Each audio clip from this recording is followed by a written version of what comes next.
இஸ்ரவேலின் ராஜாவே, என் தேவனாம் கர்த்தரே, நான் உம்மை வாழ்த்துகிறேன், நன்மைகள் நீனைக்கிறேன். இஸ்ரவேலின் ராஜாவே,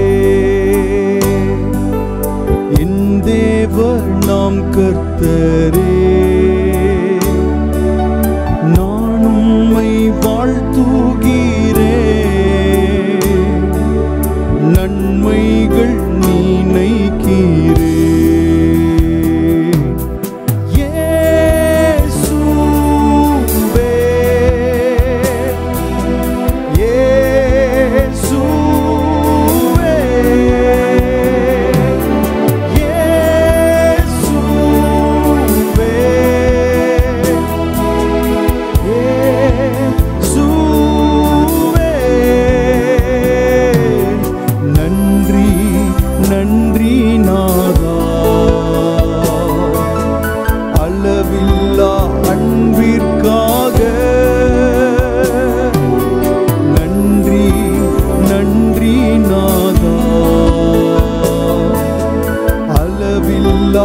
அன்பிற்காக திருக்கரம் என்னை தாங்கி கடும் பிரச்சனைகளிலும் முன்னேறி செல்வதற்கு பலத்தை நீர் தந்ததற்காய் திருக்கரம் என்னை தாங்கி கடும் பிரச்சனைகளிலும் முன்னேறி செல்வதற்கு பலத்தை நீர் தந்ததற்காய்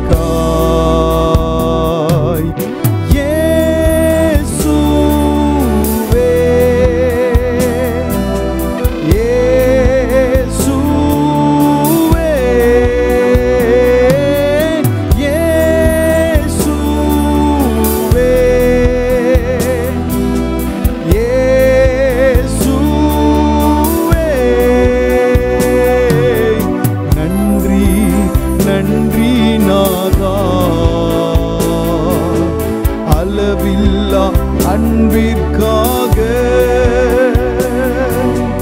நன்றி நன்றி நாதா, அளவில்லா அன்பிற்காக என்ன நான் செலுத்திடுவேன், என்ன நான் செலுத்திடுவேன். 1000 பாடல்களோ காலம் எல்லாம் ரட்சிப்பை உயர்த்திடுவே. என்ன நான் செலுத்திடுவே, 1000 பாடல்களோ என் உயிர் காலம் எல்லாம் ரட்சிப்பை உயர்த்திடுவே. இயேசுவே,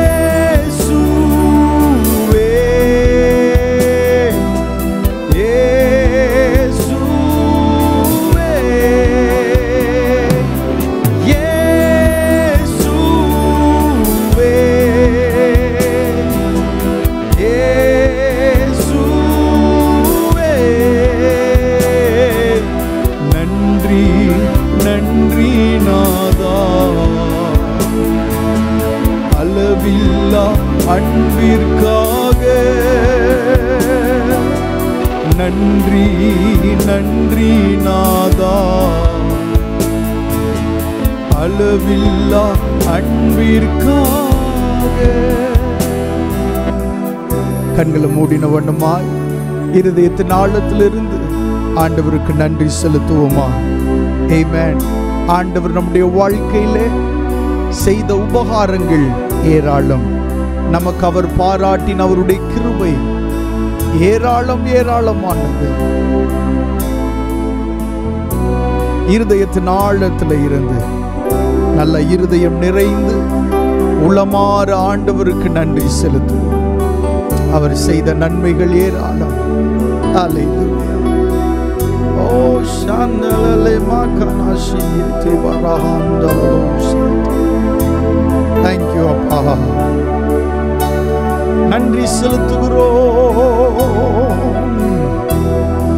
நல்ல கண்களை மூடி இருதயத்தின் ஆழத்தில் இருந்து அவருடைய பிரசன்னத்திலே ஹல்லேலூயா அவருக்கு நன்றி செலுத்துவோம். ஹல்லேலூயா. என்ன சந்தரே பூசியா கபரேகலே மராஷ். ஹல்லேலூயா. நீர் செய்த எல்லா நன்மைகளுக்காக, எல்லா உபகாரங்களுக்காக, எல்லா உதவிகளுக்காக, ஒத்தாசைகளுக்காக இருதயம் நிறைந்து உம்மை மகிமைப்படுத்துகிறோம். நன்றி பலிகளை செலுத்துகிறோம். நீரல்லவா எங்களை கொண்டு வந்தீர், நீரல்லவா எங்களை நிலை நிறுத்தினீர். வேதம் சொல்லுகிறது, கர்த்தர் ஒருவரே அவனை நடத்தினார், அந்நிய தேவர்கள் அவரோடு இருந்ததில்லை. ஹல்லேலூயா. கர்த்தர் ஒருவரே.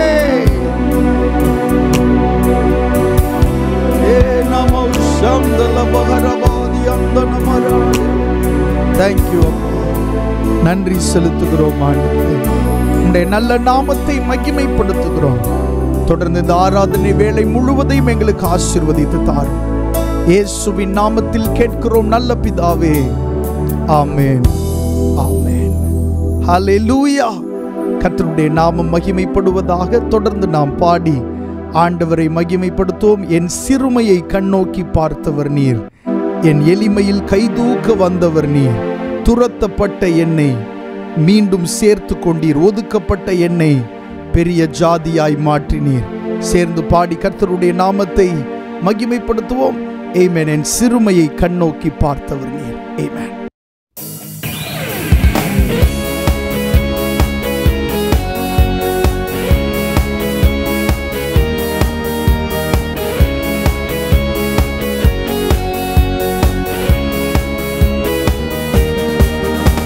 என் சிறுமையை கண்ணோக்கி பார்த்தவர் நீர், என் எளிமையில் கை தூக்க வந்தவர் நீர்.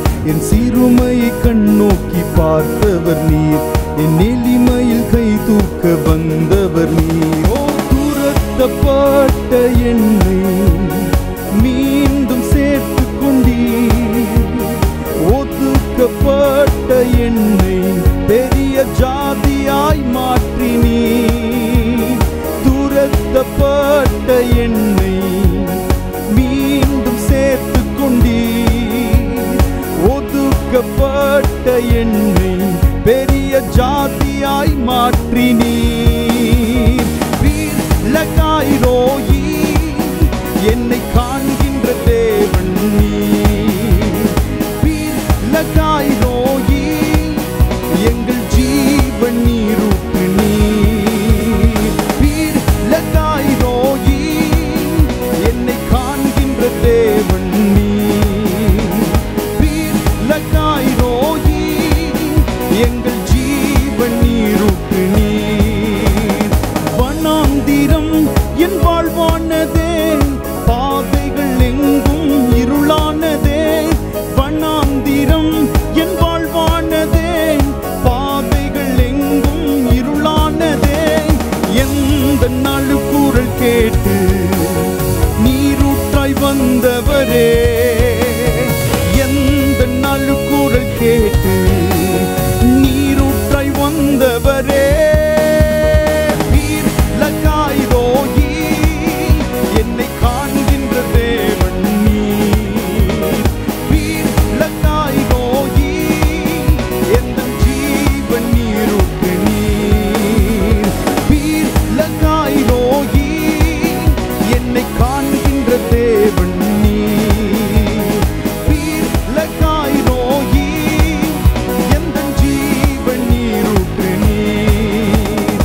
புறஜாதி என்னை தேடி வந்தீர், சுதந்திரவாளியாய் மாட்டி விட்டீர். வாக்குத்தத்தம் செய்து சொன்னதை நிறைவேற்றினீர். வாக்குத்தத்தம் செய்து சொன்னதை நிறைவேற்றினீர். வீர் லகாய் ரோயி, என்னை காண்கின்ற தேவன் நீர். வீர் லகாய் ரோயி, எந்தன் ஜீவன் நீரூற்று நீர். வீர் லகாய் ரோயி, என்னை காண்கின்ற தேவன் நீர். வீர் லகாய் ரோயி, எங்கள் ஜீவன் நீரூற்று நீர்.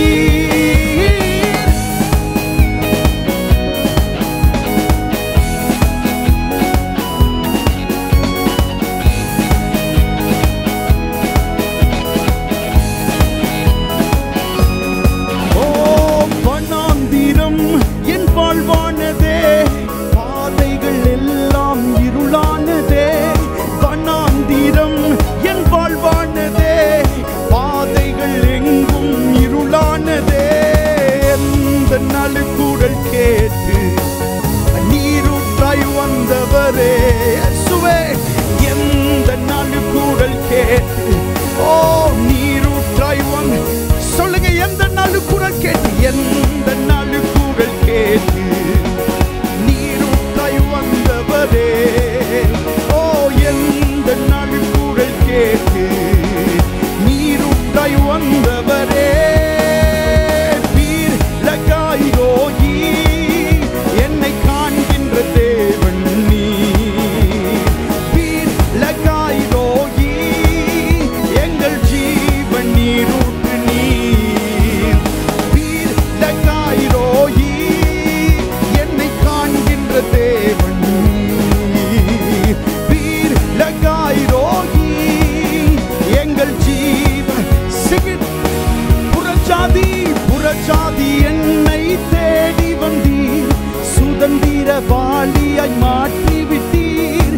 புறஜாதி என்னை தேடி வந்தீர், சுதந்திரவாளியாய் மாற்றி விட்டீர். வாக்குத்தத்தம் செய்தீர், நீ சொன்னதை நிறைவேற்றினீர். ஓ வாக்குத்தத்தம் செய்தீர், நீ சொன்னதை Come on, sing it again. வாக்குத்தத்தம் வாக்குத்தத்தம் செய்தீர், நீர் சொன்னதை நிறைவேற்றினீர். Amen. வாக்குத்தத்தம் செய்தீர், நீ சொன்னதை நிறைவேற்றினீர். ஓ வீர் லகாய் ரோயி, come on, என்னை காண்கின்ற தேவன் நீர். ஓ வீர் லகாய் ரோயி, எங்கள் ஜீவன் நீரூற்றின். வீர் லகாய் ரோயி, என்னை காண்கின்ற தேவன் நீர். வீர் லகாய் ரோயி, எந்தன் ஜீவன் நீரூற்றின். என் சிறுமையை கண்ணோக்கி பார்த்தவர் நீர், என் எளிமையில் கை தூக்க வந்தவர் நீர். என் சிறுமையை கண்ணோக்கி பார்த்தவர் நீர், என் எளிமையில் கை தூக்க வந்தவர் நீர். துரத்தப்பட்ட என்னை மீண்டும் சேர்த்து கொண்டீர். ஒதுக்கப்பட்ட என்னை பெரிய ஜாதியாய் மாற்றினீர். துரத்தப்பட்ட என்னை மீண்டும் சேர்த்து கொண்டீர். ஒதுக்கப்பட்ட என்னை பெரிய ஜாதியாய் மாற்றினீர். லகாய் ரோகி, என்னை காண்கின்ற தேவன் நீர். இயேசுவே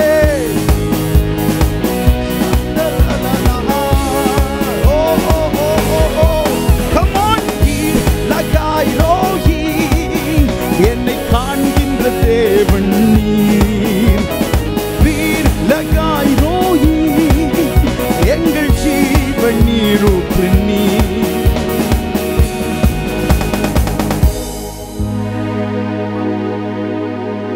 இந்த நலுக்குடல் கேட்டு நீரூற்றாய் வந்தவரே, எந்த அழுகுரல் கேட்டு நீரூற்றாய் வந்தவரே, வாக்கு தத்தம் செய்து சொன்னதை நிறைவேற்றி நீர், வாக்கு தத்தம் செய்து சொன்னதை நிறைவேற்றி நீர். ஓ பீர் லகாய் ரோயி, என்னை காண்கின்ற தேவன் நீர். பீர் லகாய் ரோயி, எந்த ஜீவ நீரூற்று நீர். கரங்களை உயர்த்தி ஆண்டவருக்கு நன்றி செலுத்துங்க. புறஜாதியாகிய நம்மை ஆண்டவர் தேடி வந்தார். அவருடைய சுதந்திரவாளியாய் நம்மை மாற்றினார். ஆமென். எத்தனை நல்ல தெய்வம்! நம்முடைய அழுகுரல் கேட்கிறவர், கேட்டுக்கொண்டே இருக்கிறவர் அல்ல, அதை ரசிக்கிறவர் அல்ல. ஆமென். உடனடியாய் பதில் தருகிறவர். ஆமென். கர்த்தர் பிள்ளையின் சத்தத்தை கேட்டார். ஹல்லேலூயா. அழுகிற உங்களுடைய சத்தத்தை கேட்பார். கண் கலங்கி நிற்கிற உங்களுடைய சத்தத்தை கேட்பார். ஆமென். உங்களுடைய ஜெபம் ஆண்டவருக்கு தூரமானதல்ல, அது அவருடைய காதுகளில் தொனித்துக் கொண்டிருக்கிறது. ஓ ஹல்லேலூயா. இன்னொரு பாடலை பாடி ஆண்டவருடைய நல்ல நாமத்தை மகிமைப்படுத்துவோம். உம்மை போற்றி பாடுவோம் எங்கள் உயர்ந்த கண்மலையே என்று சொல்லி பாடி கர்த்தருடைய நாமத்தை மகிமைப்படுத்துவோம். ஆமென்.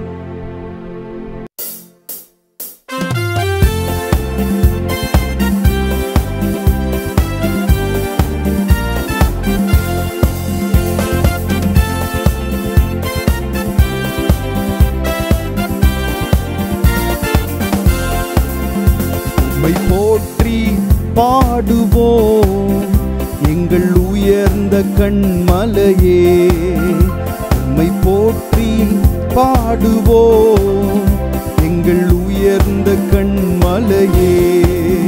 பெருவெள்ளம் மதிலை மோதி பெரும் காற்றும் அடிக்கையில், பெருவெள்ளம் மதிலை மோதி பெரும் காற்றும் அடிக்கையில், எங்கள் புகழிடமே எங்கள் தஞ்சமே பெரும் கண்மலையின் நிழலே, எங்கள் புகழிடமே எங்கள் தஞ்சமே பெரும் கண்மலையின் நிழலே.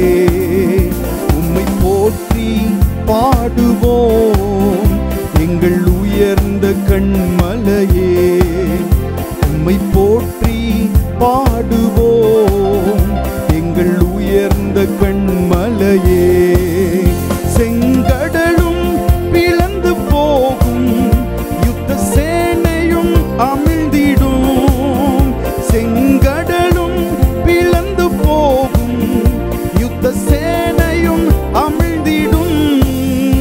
எங்கள் பராக்கிரமமே எங்கள் பலனும் நீரே, ஜெயம் எடுப்போம் உம்மாலே. எங்கள் பராக்கிரமமே எங்கள் பலனும் நீரே, ஜெயம் எடுப்போம் உம்மாலே. உம்மை போற்றி பாடுவோம் எங்கள் உயர்ந்த கண்மலையே, உம்மை போற்றி பாடுவோம் எங்கள் உயர்ந்த கண்மலையே. எம்மை உயர்ந்த ஸ்தானங்கள் மேல் வைத்து வைத்தவர் நீரல்லவோ, எம்மை உயர்ந்த ஸ்தானங்கள் மேல் வைத்து வைத்தவர் நீரல்லவோ.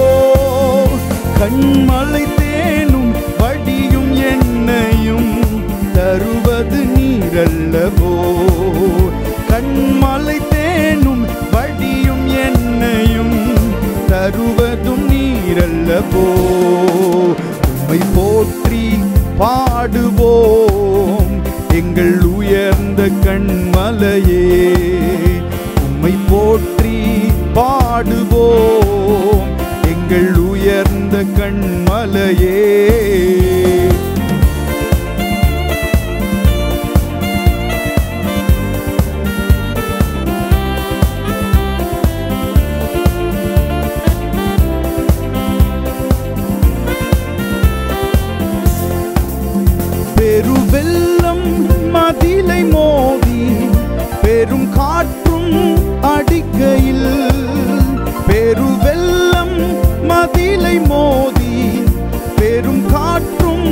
அடிக்கையில் எங்கள் புகலிடமே எங்கள் தஞ்சமே பெரும் கண்மலையின் நிழலே எங்கள் புகலிடமே எங்கள் தஞ்சமே பெரும் கண்மலையின் நிழலே எங்கள் பராக்கிரமமே எங்கள் வேலனும் நீரே ஜெயமெடுப்போம் உம்மாலே எங்கள் பராக்கிரமமே எங்கள் வேலனும் நீரே ஜெயமெடுப்போம் சத்தமாய் எங்கள் புகலிடமே எங்கள் தஞ்சமே பெரும் கண்மலையின் நிழலே எங்கள் புகலிடமே எங்கள் தஞ்சமே பெரும் கண்மலையின் செங்கடலும் செங்கடலும் பிளந்து போகும் யுத்த சேனையும் அமிழ்ந்திடும்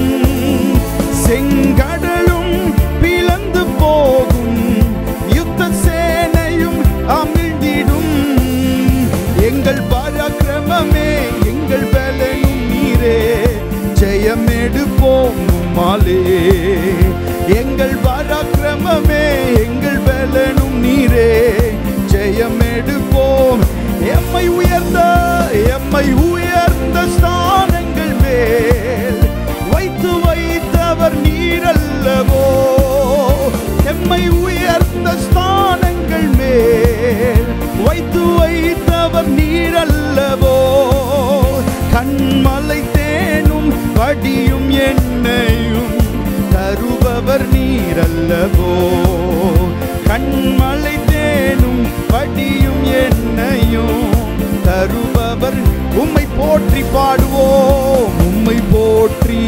பாடுவோம் எங்கள் உயர்ந்த கண்மலையே உம்மை போற்றி பாடுவோம் எங்கள் உயர்ந்த கண்மல் உம்மை போற்றி பாடுவோம் உம்மை போற்றி பாடுவோம் எங்கள் உயர்ந்த கண்மலையே உம்மை போற்றி எங்கள் உயர்ந்த கண்மலையே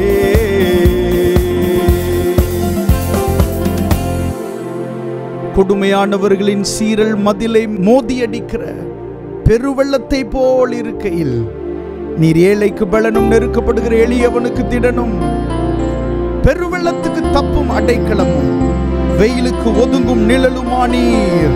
ஹல்லேலூயா.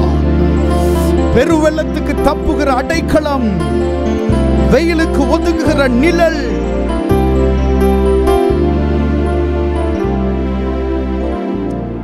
இயற்கை சீற்றங்களால் வரக்கூடிய வெள்ளங்கள், இந்த மாதிரியான காரியங்களிலிருந்து எந்த மனுஷனும் தப்பிக்கவே முடியாது. அந்த அளவுக்கு இயற்கையினுடைய சீற்றங்கள் இருக்கும்.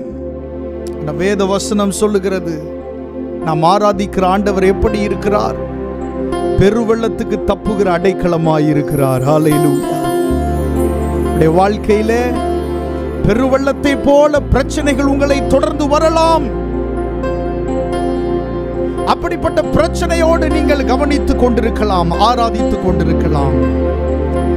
இந்த நாளிலே நீங்கள் புரிந்து கொள்ள வேண்டிய ஒரு விஷயம் உண்டு.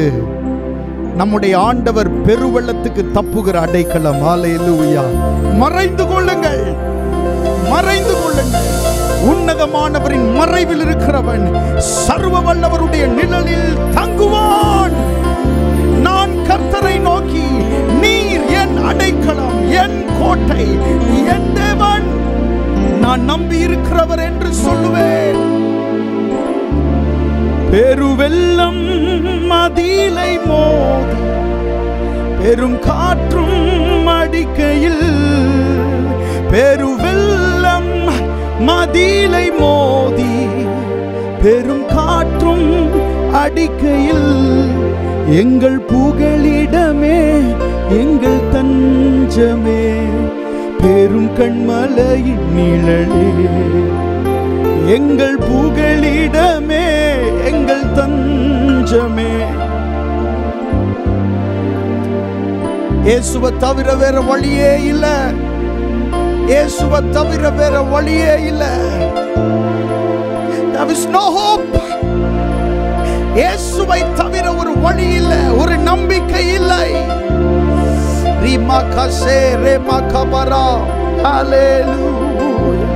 எங்கள் புகலிடமே, எங்கள் தஞ்சமே, பெரும் கண்மலையின் நிழலே.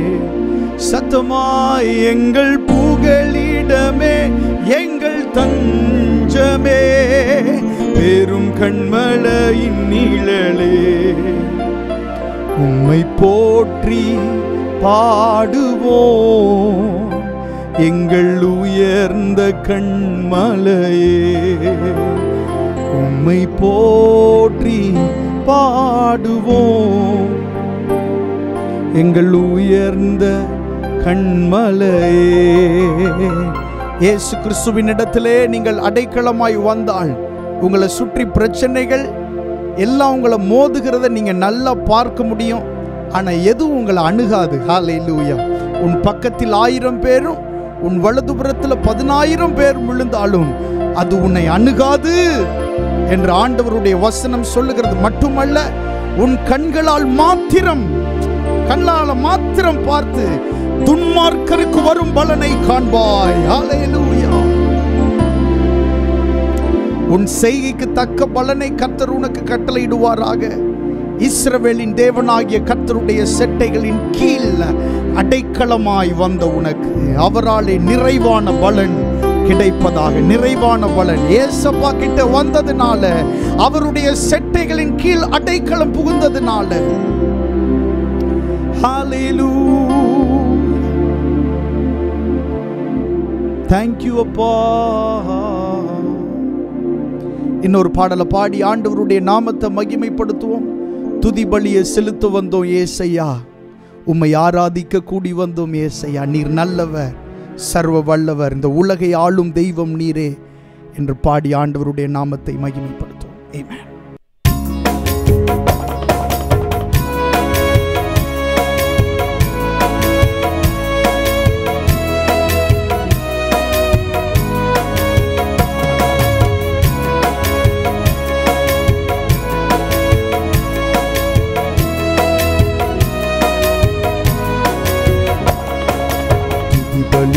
செலுத்த வந்தோம் ஏசையா, உம்மை ஆராதிக்க கூடி வந்தோம் ஏசையா. துதி பலிய செலுத்த வந்தோம் ஏசையா, உம்மை ஆராதிக்க கூடி வந்தோம் ஏசையா. நீர் உயர்ந்தவர், நீர் வல்லவர், நீர் உயர்ந்தவர், நீர் வல்லவர், இந்த உலகை ஆளும் தெய்வம் நீரே. நீர் உலகை ஆளும் தெய்வம் நீரே. ஆராதனை ஆராதனை ஆராதனை ஆராதனை ஆராதனை ஆராதனை ஆராதனை ஆராதனை எங்கள் ஆராதனை ஆராதனை ஆராதனை எங்கள் ஆராதனை ஆராதனை ஆராதனை ஆராதனை உமக்கே ஐயா. எங்கள் ஆராதனை உமக்கே ஐயா. என்னிலே ஒன்றுமில்லை ஆனாலும் நேசித்தீரே. என்னிலே ஒன்றுமில்லை ஆனாலும் நேசித்தீரே. என்னிலே நன்மை இல்லை ஆனாலும் உயர்த்தினீரே. என்னிலே நன்மை இல்லை ஆனாலும் உயர்த்தினீரே. தகப்பனை போல என்னை சுமந்தீரையா, தாயை போல என்னை தேற்றினீரே. தகப்பனை போல என்னை சுமந்தீரையா, ஒரு தாயை போல என்னை தேற்றினீரே. சுமந்தீரையா, தேற்றினீரே, என்னை சுமந்தீரையா, தேற்றினீரே. ஆராதனை உமக்கே ஐயா. எங்கள் ஆராதனை உமக்கே ஐயா. ஆராதனை ஆராதனை ஆராதனை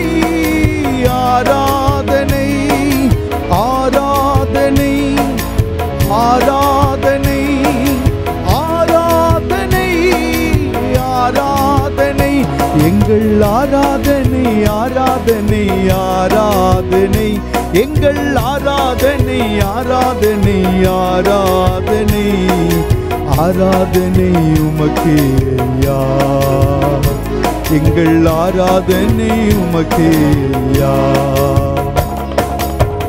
பிறந்த நாள் முதலாய் தூக்கி எறியப்பட்டேன் பிறந்த நாள் முதலாய் தூக்கி எறியப்பட்டேன் ஒரு கண்ணும் என் மேல இரக்கமாயிருந்ததில்லை ஒரு கண்ணும் என் மேல இரக்கமாயிருந்ததில்லை பிழைத்திரு என்று என்னை தூக்கி நீரே உம்மகனாகவே என்னை ஏற்றுக்கொண்டீர் பிழைத்திரு என்று என்னை தூக்கி நீரே உம்மகளாகவே என்னை ஏற்றுக்கொண்டீர் பிழைக்கச் செய்தீர் ஏற்றுக்கொண்டீர் பிழைக்கச் செய்தீர் ஏற்றுக்கொண்டீர் ஆராதனை உமக்கே ஐயா எங்கள் ஆராதனை உமக்கே ஐயா ஓ ஆராதனை ஆராதனை ஆராதனை ஆராதனை ஆராதனை ஆராதனை ஆராதனை ஆராதனை எங்கள் ஆராதனை ஆராதனை ஆராதனை எங்கள் ஆராதனை ஆராதனை ஆராதனை ஆராதனை உமக்கே ஐயா ஆராதனை உமக்கே ஐயா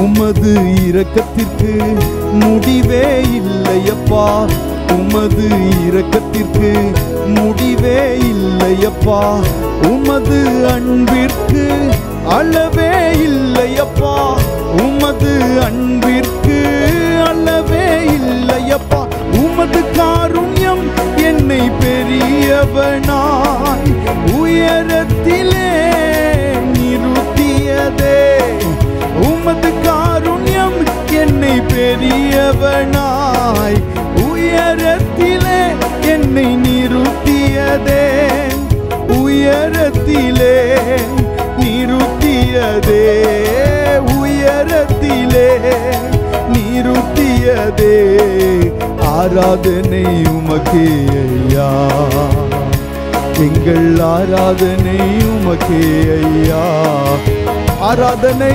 ஆராதனை கரங்களால் செய்து ஓ ஆராதனை ஆராதனை ஆராதனை ஆராதனை ஆராதனை ஆராதனை ஆராதனை ஆராதனை ஆராதனை ஆராதனை ஆராதனை ஆராதனை ஆராதனை ஆராதனை எங்கள் ஆராதனை ஆராதனை ஆராதனை எங்கள் ஆராதனை ஆராதனை ஆராதனை ஆராதனை உமக்கே ஐயா எங்கள் ஆராதனை உமக்கே ஐயா ஓ ஆராதனை உமக்கே ஐயா எங்கள் ஆராதனை உமக்கே நீர் உயர்ந்தவர் நீர் உயர்ந்தவர் நீர் வல்லவர் நீர் உயர்ந்தவர் நீர் வல்லவர் இந்த உலகை ஆளும் தெய்வம் நீரே இந்த உலகை ஆளும் தெய்வம் நீ ஆராதனை ஆராதனை ஓ ஆராதனை ஆராதனை ஆராதனை ஆராதனை ஆராதனை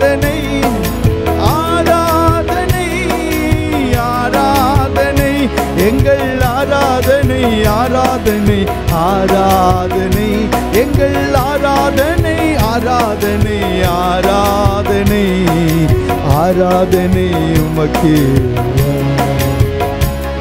எங்கள் ஆராதனை உமக்கே ஐயா.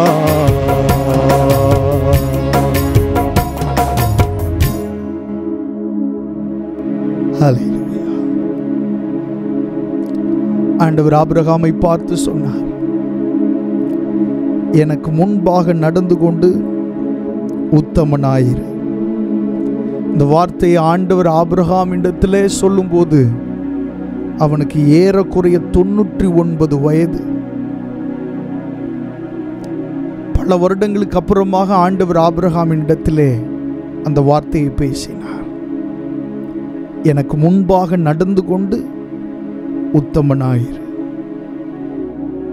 ஆண்டவர் அவனுக்கு சொன்ன அந்த வாக்குத்தத்தத்தை நிறைவேற்றுகிற அந்த காலம் வந்தபோது அவனுக்கு அதை நிறைவேற்றுகிறதற்கு முன்பாக அவனிடத்துல சொன்ன வார்த்தை இது, எனக்கு முன்பாக நடந்து கொண்டு உத்தமனாய். நம்முடைய வாழ்க்கையில நிறைய காரியங்களை தடை செஞ்சிட்டு இருக்கிறது நம்முடைய பரிசுத்த குறைவு தான். உங்களுக்கு தெரியுமா?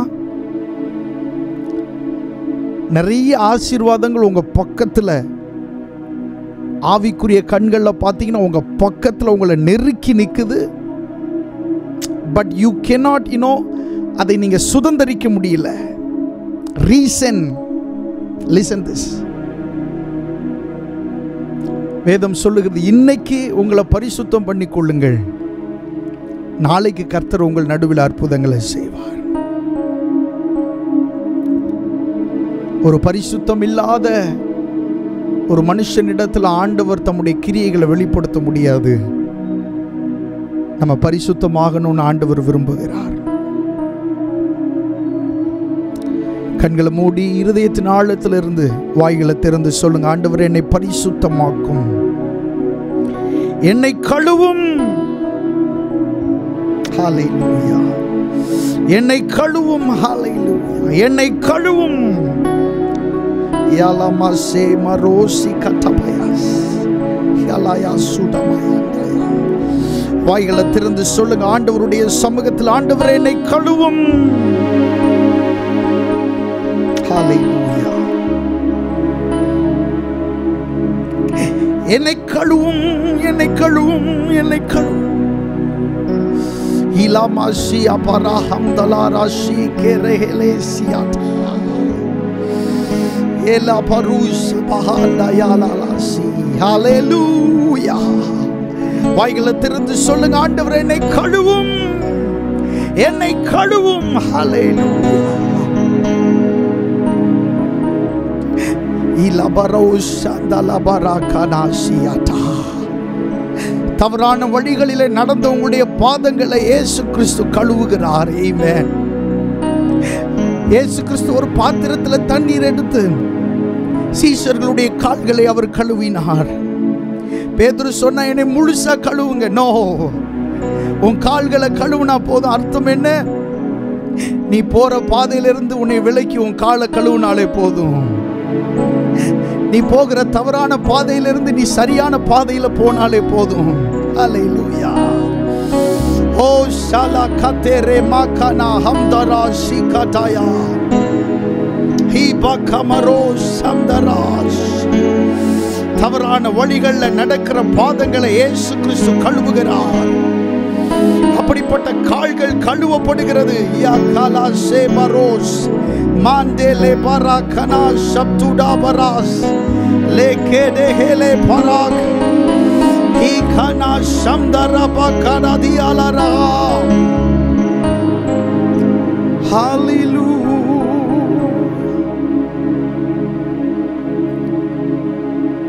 ஆண்டவரே, நீர் எங்களை கழுவினதற்காக நன்றின்னு கரங்களை அசைத்து சொல்லுங்க ஆண்டவருடைய சமூகத்தில். ஹல்லேலூயா. உங்கள் கண்கள் இதுவரை கண்டிராத மகத்துவமானவைகளை பார்க்கும். ஆமென். அவைகள் உங்களுக்கு ரொம்ப தூரமா இல்லை, உங்க பக்கத்துல இருக்கு. ஆண்டவர் ஆகாருடைய கண்களை திறந்தார்னு தான் வேதத்துல வசனம் இருக்கு. நீரூற்ற தந்தார்னு வசனம் இல்லை. ஆகாருடைய கண்களை திறந்தார். கண்களை திறந்தோடனே நீரூற்று பக்கத்தில் இருக்கிறது ஆகார் பார்த்தா. அவ்வளவு நேரம் பார்க்கல, கண்ணை திறந்த உடனே பார்க்க முடிந்தது. ஆமென். பரிசுத்தமாகும் போது ஆண்டவருடைய கண்களை திறப்பார். ஷேலே பரா சம்துனா மண்டயால பரா ஏகனஹம் தே நனா சம்தரோஷ். ஹalleluya. தொடர்ந்து ஆண்டவருடைய நாமத்தை மகிமைப்படுத்துவோம். ஆமென். கர்த்தர் செய்ய நினைத்தது தடைபடுகிறதில்லை. அவர் சொன்னதை செய்கிறவராய் இருக்கிறார். கர்த்தர் எனக்காய் யாவையும் செய்து முடிப்பார். சேர்ந்து பாடி ஆண்டவரை மகிமைப்படுத்துவோம். ஹalleluya.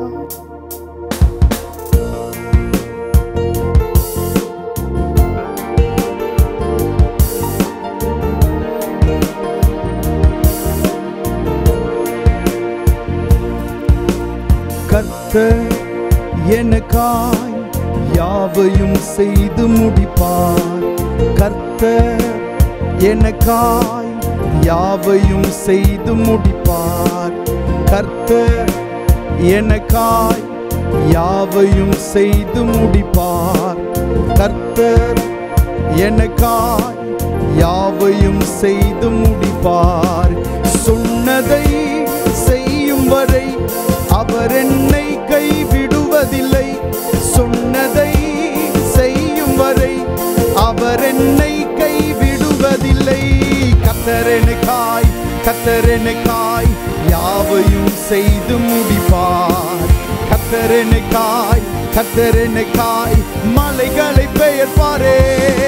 ஓ கர்த்தர் எனக்காய், கர்த்தர் எனக்காய் யாவையும் செய்து முடிப்பார். கர்த்தர் எனக்காய், கர்த்தர் எனக்காய் மலைகளை பெயர்ப்பாரே. நீர் சொன்னது நடக்குமோ என்ற சந்தேகம் இல்லை. நீர் நினைத்தது நிலை நிற்குமோ என்ற பயமும் இல்லை. நீர் சொன்னது நடக்குமோ என்ற சந்தேகம் இல்லை. நீர் நினைத்தது நிலை நிற்குமோ என்ற பயமும் இல்லை. சொன்னதை செய்யும் வரை அவர் என்னை கைவிடுவதில்லை. சொன்னதை செய்யும் வரை அவர் என்னை கைவிடுவதில்லை. கர்த்தர் எனக்காய், கர்த்தர் எனக்காய் யாவையும் செய்து முடிப்பார். கர்த்தர் எனக்காய், கர்த்தர் எனக்காய் மலைகளை பெயர்ப்பாரே. ஓ கர்த்தர் எனக்காய், கர்த்தர் எனக்காய் யாவையும் செய்து முடிப்பார். கர்த்தர் எனக்காய், கர்த்தர் எனக்காய் மலைகளை பெயர்ப்பாரே. என் நிந்தனை நிரந்தரம் இல்லை என்றீரே. நான் இழந்ததை திரும்பவும் தருவேன் என்றீரே. என் நிந்தனை நிரந்தரம் இல்லை என்றீரே. நான் இழந்ததை திரும்பவும் தருவேன் என்றீரே. சொன்னதை செய்யும் வரை அவர் என்னை கைவிடுவதில்லை. சொன்னதை செய்யும் வரை அவர் என்னை கைவிடுவதில்லை. கர்த்தர் எனக்காய், கர்த்தர் எனக்காய் யாவையும் செய்து முடிப்பார். கர்த்தர் எனக்காய், கர்த்தர் எனக்காய் மலைகளை பெயர்ப்பாரே. கர்த்தர் எனக்காய், கர்த்தர் எனக்காய் யாவையும் செய்து முடிப்பார். கர்த்தர் எனக்காய், கர்த்தர் எனக்காய் மலைகளை திரும்ப சொல்லும். கர்த்தர் எனக்காய், கர்த்தர் எனக்காய், கர்த்தர் எனக்காய் யாவையும் செய்து முடிப்பார். கர்த்தர் எனக்காய், கர்த்தர் எனக்காய் மலைகளை பெயர்ப்பாரே. கர்த்தர் எனக்காய், கர்த்தர் எனக்காய் யாவையும் செய்து முடிப்பார். கர்த்தர் எனக்காய், கர்த்தர் எனக்காய் மலைகளை பெயர்ப்பாரே. கர்த்தர் எனக்காய் யாவையும் செய்து முடிப்பார். கர்த்தர் எனக்காய் யாவையும் செய்து முடிப்பார். ஓ கர்த்தர் எனக்காய் யாவையும் செய்து முடிப்பார். கர்த்தர் எனக்காய் யாவையும் செய். 2 கரம் உயர்த்தி சொல்வோம். சொன்னதை செய்யும் வரை அவர் என்னை கைவிடுவதில்லை. சொன்னதை செய்யும் வரை இயேசு என்னை கைவிடுவதில்லை. கர்த்தர் எனக்காய் யாவையும் செய்து முடிப்பார். கர்த்தர் எனக்காய் கர்த்தர்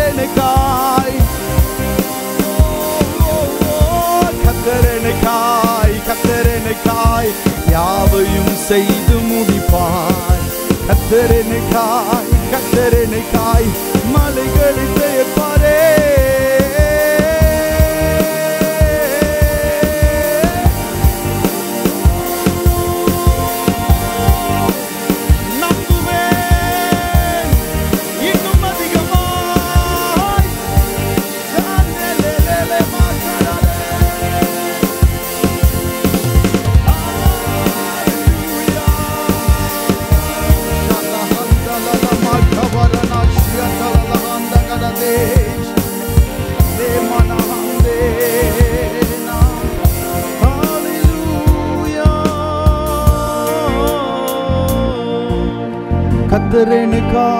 கர்த்தர் எனக்காய் யாவையும் செய்து முடிப்பார்.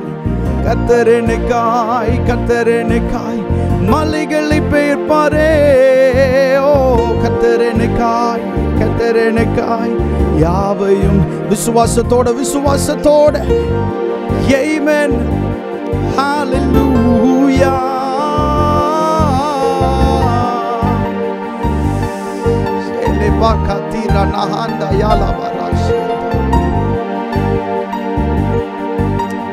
எந்த சத்ரு நிறுத்தணும் நினைச்சாலும் நிறுத்த முடியாது. ஆண்டவர் கதவை திறந்தது தானே. ஆண்டவர் உங்களுக்காக சொன்னது தானே. உங்களுக்காக திறக்கப்பட்ட வாசலை ஒருவரும் அடைக்க முடியாது. இயேசு உங்களுக்காய் அப்படிப்பட்ட வாசலை திறந்திருக்கிறார். ஹalleluya. இதோ திறந்த வாசலை உனக்கு முன்பாக வைத்திருக்கிறேன். ஒருவனும் அதை பூட்ட மாட்டான்.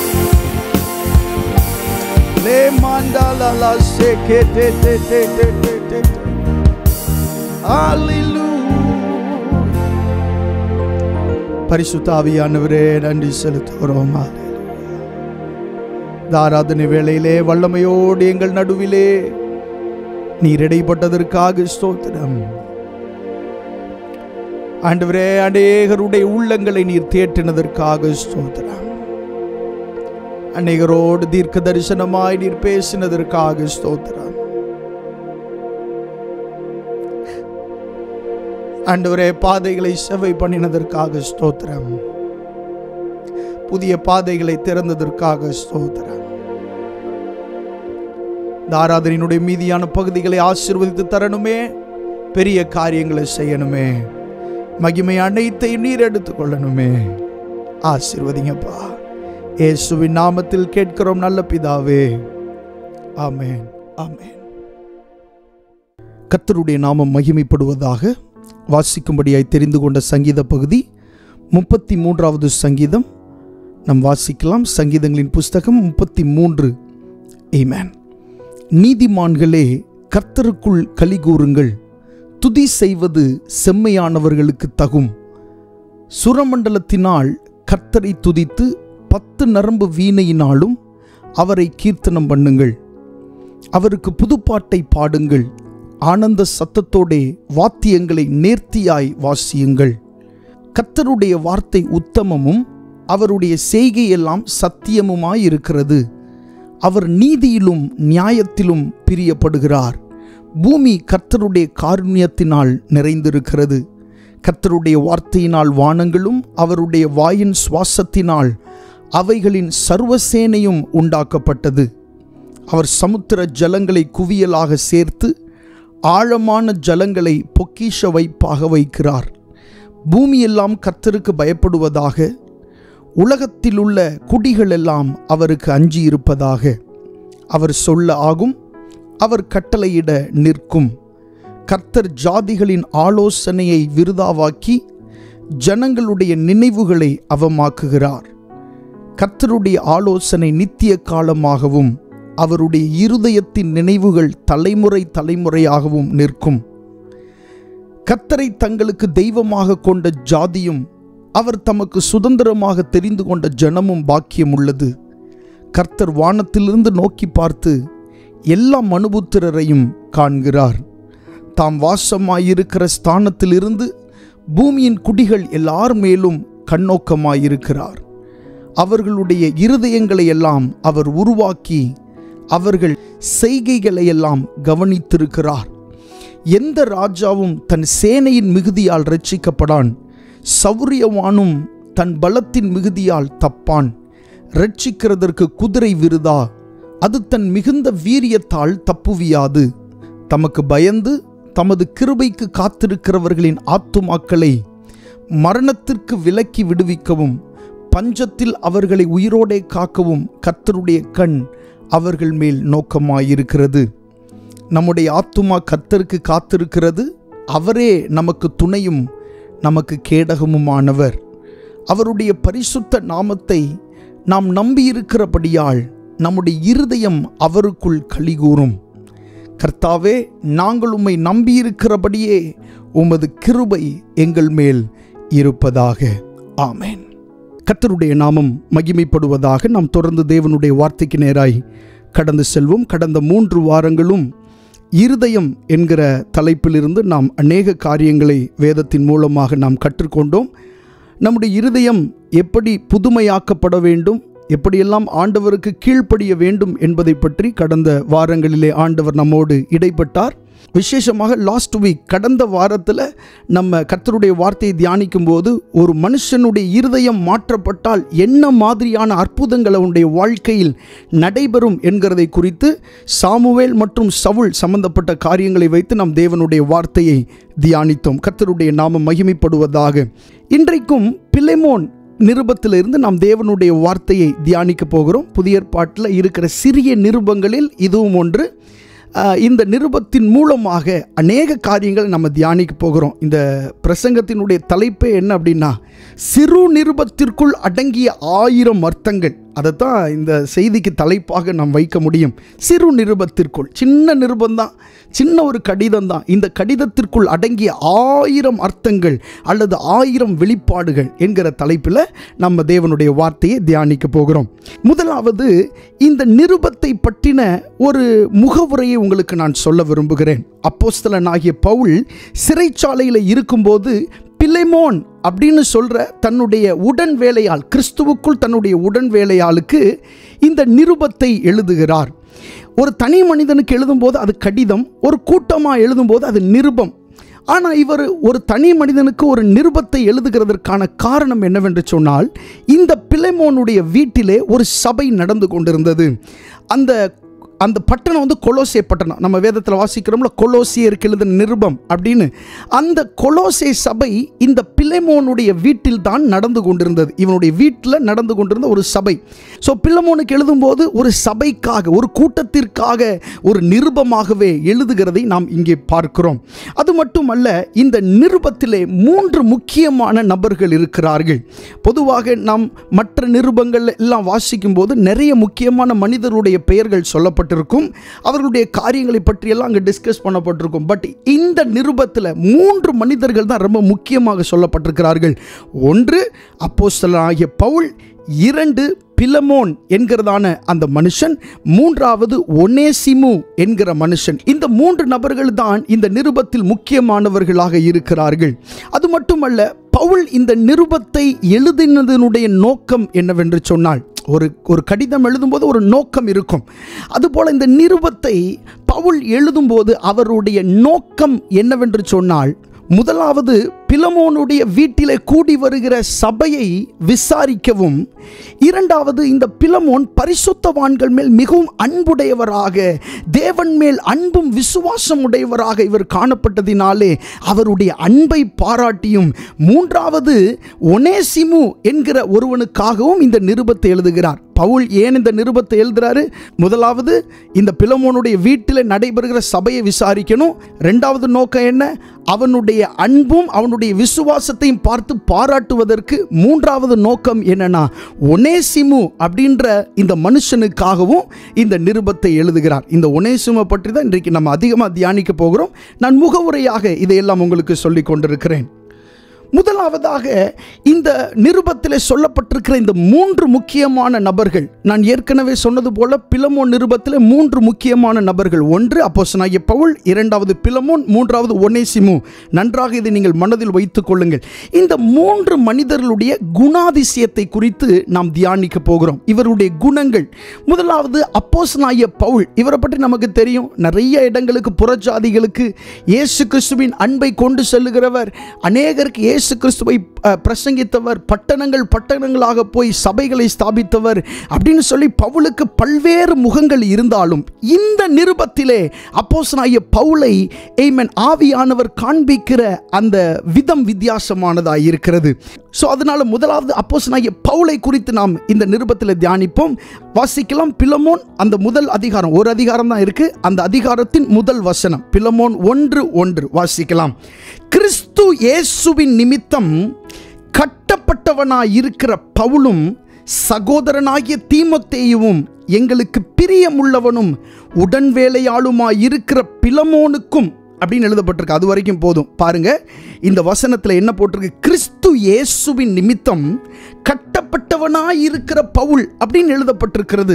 அப்போஸ்தலனாகிய பவுலை குறித்து சொல்வதற்கு நிறைய காரியங்கள் இருந்தாலும், இந்த நிருபத்திலே அவர் எப்படி காட்டப்பட்டிருக்கிறார் என்று சொன்னால், கிறிஸ்து இயேசுவுக்காக கட்டப்பட்டிருக்கிற ஒரு மனுஷனாக அவர் காட்டப்பட்டிருக்கிறார். ஹல்லேலூயா. இயேசு கிறிஸ்துவின் நிமித்தம் கட்டப்பட்டிருக்கிறார் என்று சொல்லி எழுதப்பட்டிருக்கிறது. அந்த வசனத்தில் பாருங்க, கிறிஸ்து இயேசுவின் நிமித்தம் கட்டப்பட்டவனாய் இருக்கிறான். ஆமென். நாம் நிறைய நேரங்களில் பலவிதமான கட்டுகளினால் கட்டப்படுகிறது உண்டு. வேதத்தில் நிறைய கட்டுகள் சொல்லப்பட்டிருக்கிறது. அக்கிரம கட்டு, பாவக்கட்டு, மரணக்கட்டு, பாதாள கட்டு, இப்படின்னு பல கட்டுகள் சொல்லப்பட்டிருக்கிறது. இவையெல்லாம் பிசாசினால் வருகிற கட்டுகள். ஆனால் இந்த மனுஷனுடைய கட்டு பிசாசினால் வந்ததல்ல, பாவத்தினால் வந்ததல்ல, அல்லது இவன் செய்த அக்கிரமத்தினால் வந்ததல்ல. பதிலாக இயேசு கிறிஸ்துவினால் இவன் இந்த கட்டுகளுக்கு உட்பட்டிருக்கிறான். ஹல்லேலூயா. நன்மைக்கான கட்டு, நல்ல விதமான கட்டு, இயேசு கிறிஸ்துவுக்காக கட்டப்படுறது அப்படின்றது அது ஒரு மிகவும் பாக்கியமான ஒரு விஷயம். ஹல்லேலூயா. இங்கே அதைத்தான் சொல்லப்பட்டிருக்கிறது. இயேசு கிறிஸ்துவின் நிமித்தம் கட்டப்பட்டவனாய் இருக்கிற பவுல், கிறிஸ்து இயேசுவின் நிமித்தம் கட்டப்பட்டவனாய் இருக்கிற பவுல். இப்படிதான் அந்த நிருபமே எழுத ஆரம்பிக்குது.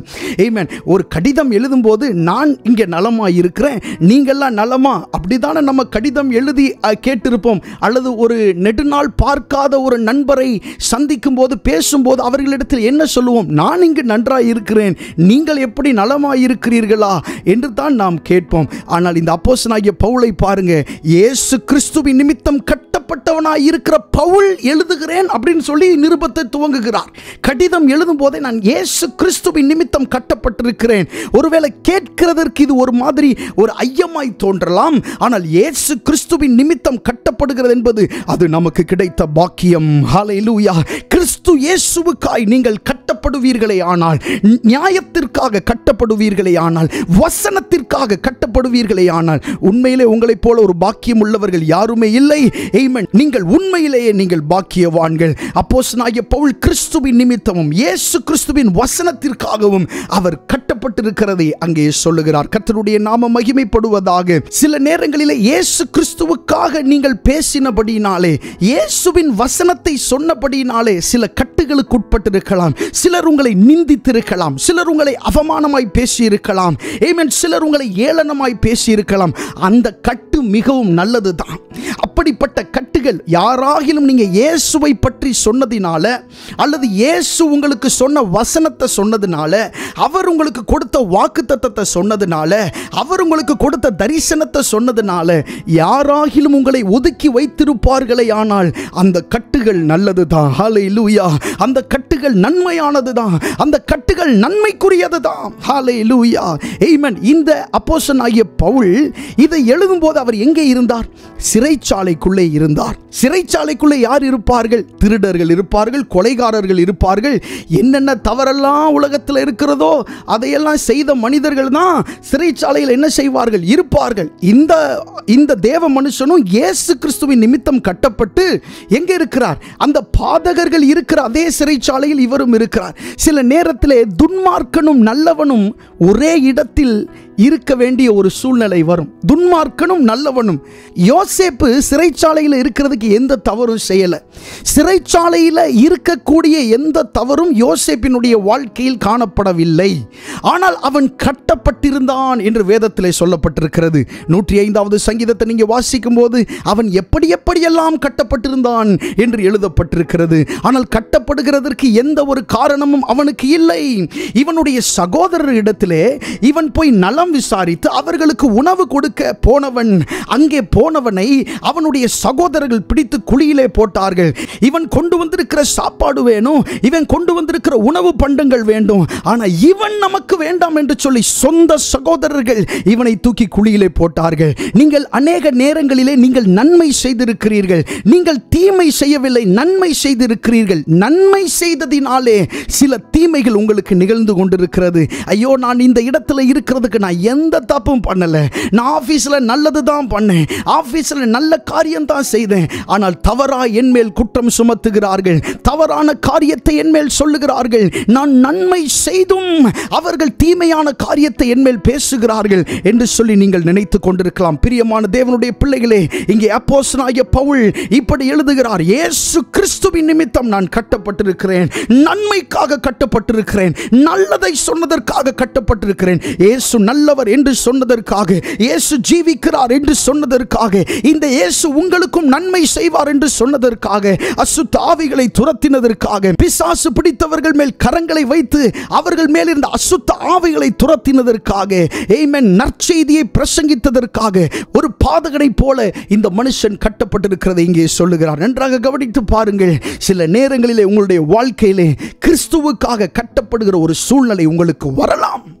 இயேசுவுக்காக கட்டப்படுகிற ஒரு சூழ்நிலை உங்களுக்கு வரலாம். ஆனால் தேவ பிள்ளைகள், நீங்கள் இந்த காலத்திலே மௌனமாக இருங்கள். ஆண்டவர் எல்லாவற்றையும் பார்த்து கொண்டிருக்கிறார். சிறைச்சாலையில் யோசேப்பை கட்டப்பட்டவனாக தூக்கி போட்ட பொழுது, ஆமென், அவனுடைய தகப்பன் அவனோடு இருந்தான் என்று சொல்லப்படவில்லை, அவனுடைய சகோதரர்கள் அவனோடு இருந்தார்கள் என்று சொல்லப்படவில்லை. பட் வேதம் சொல்லுகிறது, கர்த்தர் யோசேப்போடு இருந்தார். ஹல்லேலூயா. ஆமென். நீங்கள் இருக்கிற இந்த சிறையிருப்பிலே உங்களோடு பயணிக்கிற, உங்களோடு பேசுகிற, உங்களை நடத்துகிற ஒரு நல்ல ஆண்டவர் உங்களோடு இருக்கிறார். எத்தனை பேர் விசுவாசிக்கிறோம்? இந்த ஆராதனை நேரத்திலே ஆமென், கட்டப்பட்டிருக்கிற உங்களுடைய சூழ்நிலைகளை நினைத்து நீங்கள் கவலைப்பட வேண்டிய அவசியம் இல்லை. உங்களை நடத்துகிற ஒரு தேவன் உங்களோடு இருக்கிறார். நீங்கள் கட்டப்பட்டிருக்கிற இந்த சூழ்நிலையை பார்த்து ஆமென், உங்களை பரிகசிக்காத ஆமென் ஒரு நல்ல ஆண்டவர் உங்களோடு இருக்கிறார். ஆமென். ஒவ்வொரு நாளும் உங்களுடைய முன்னேற்றத்தில் கவனத்தோடு செயலாற்றிக் கொண்டிருக்கிற ஒரு தேவன் இருக்கிறார். நீங்கள் இருக்கிற இடத்திலிருந்து மிகவும் மாட்சிமையோடு, மிகவும் மகிமையோடு உங்களை வெளியே கொண்டு வருகிற தேவன், ஆமென், அவர் உங்களோடு இருக்கிறார். ஹல்லேலூயா. சில நேரங்களில் இப்படி கிறிஸ்துவுக்காக, நன்மைக்காக கட்டப்பட வேண்டிய சூழ்நிலை நமக்கு வரலாம். இயேசு கிறிஸ்துவின் வார்த்தையின் மேல் வைத்திருக்கிற அந்த நம்பிக்கைக்காக, நீங்கள் சொன்ன அந்த வார்த்தை நிமித்தமாக சில நேரங்கள் நீங்கள் இப்படிப்பட்ட கட்டுக்குள் இருக்கலாம். ஐயோ, நான் இயேசுவுக்காகத்தானே இதை நான் சொன்னேன், அவரை நம்பித்தானே இதை நான் சொன்னேன், ஏன் எனக்கு இந்த பிரச்சனை, ஏன் ஆண்டவர் இன்னும் என்னை காப்பாற்றவில்லை?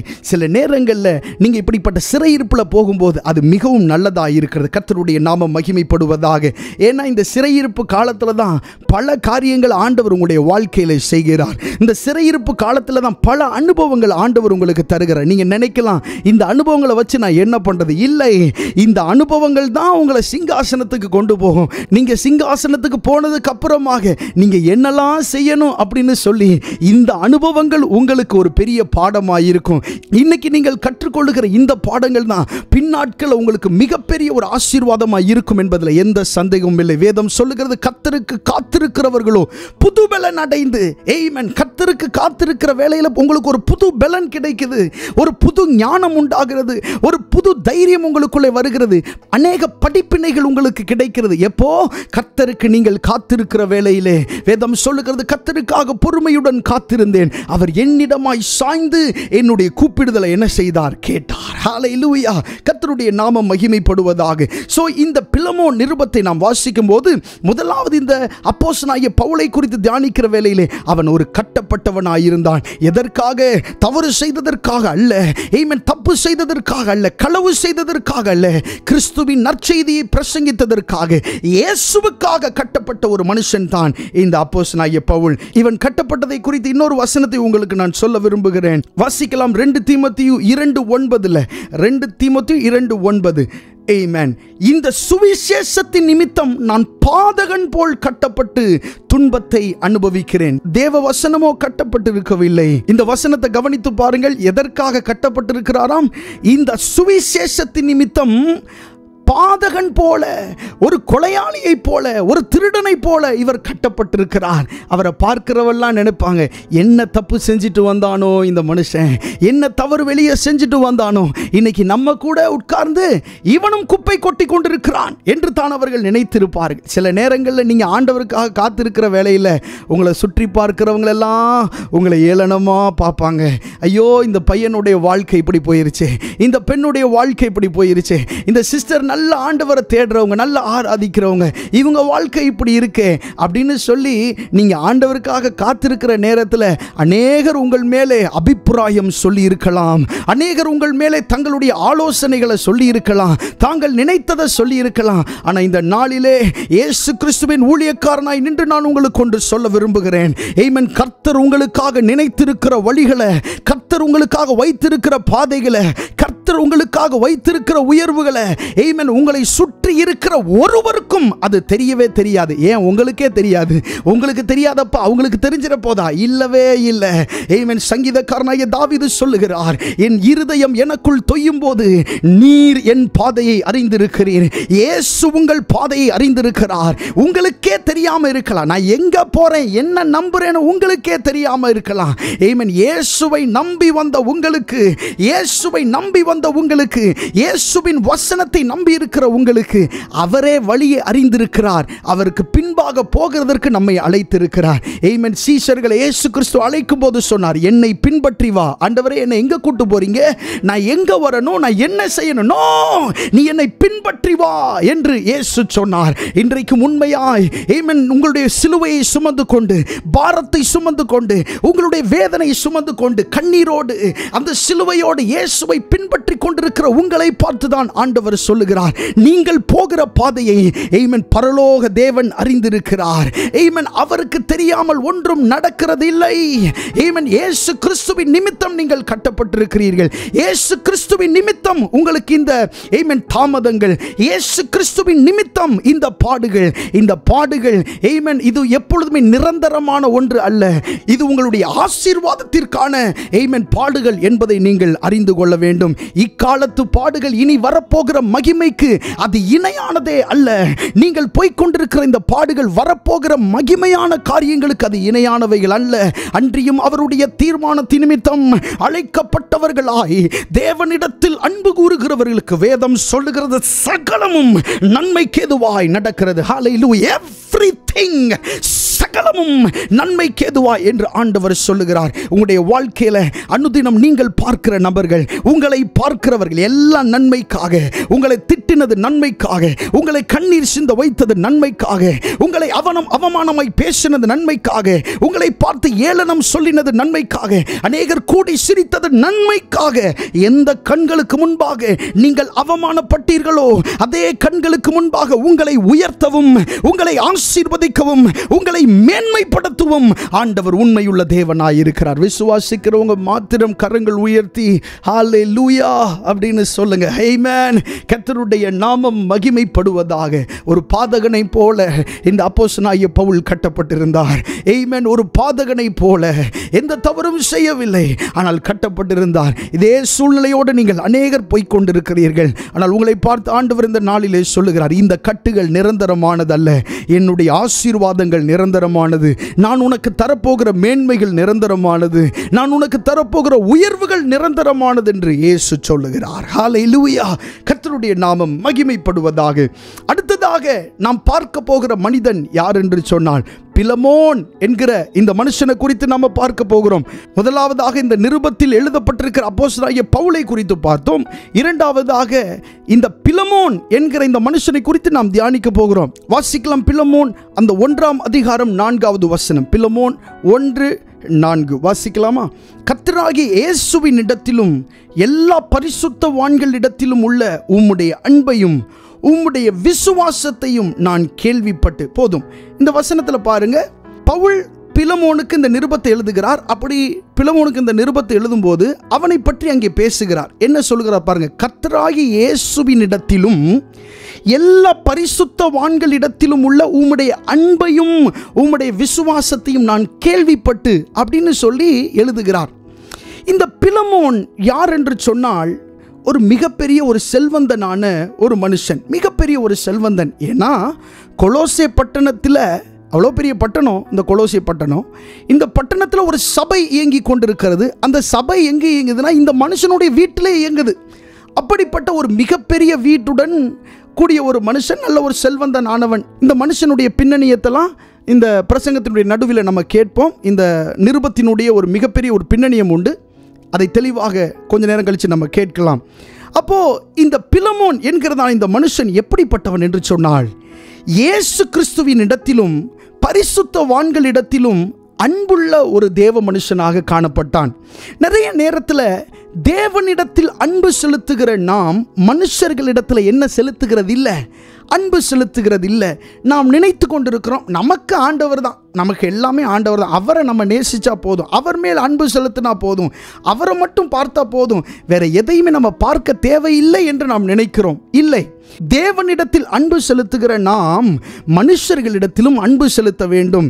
ஆமென். காண்கிற சகோதரனிடத்தில் அன்பு கூறாதவன் காணாத தேவனிடத்தில் எப்படி அன்பு கூறுவான் என்று வேதத்தில் சொல்லப்பட்டிருக்கிறது.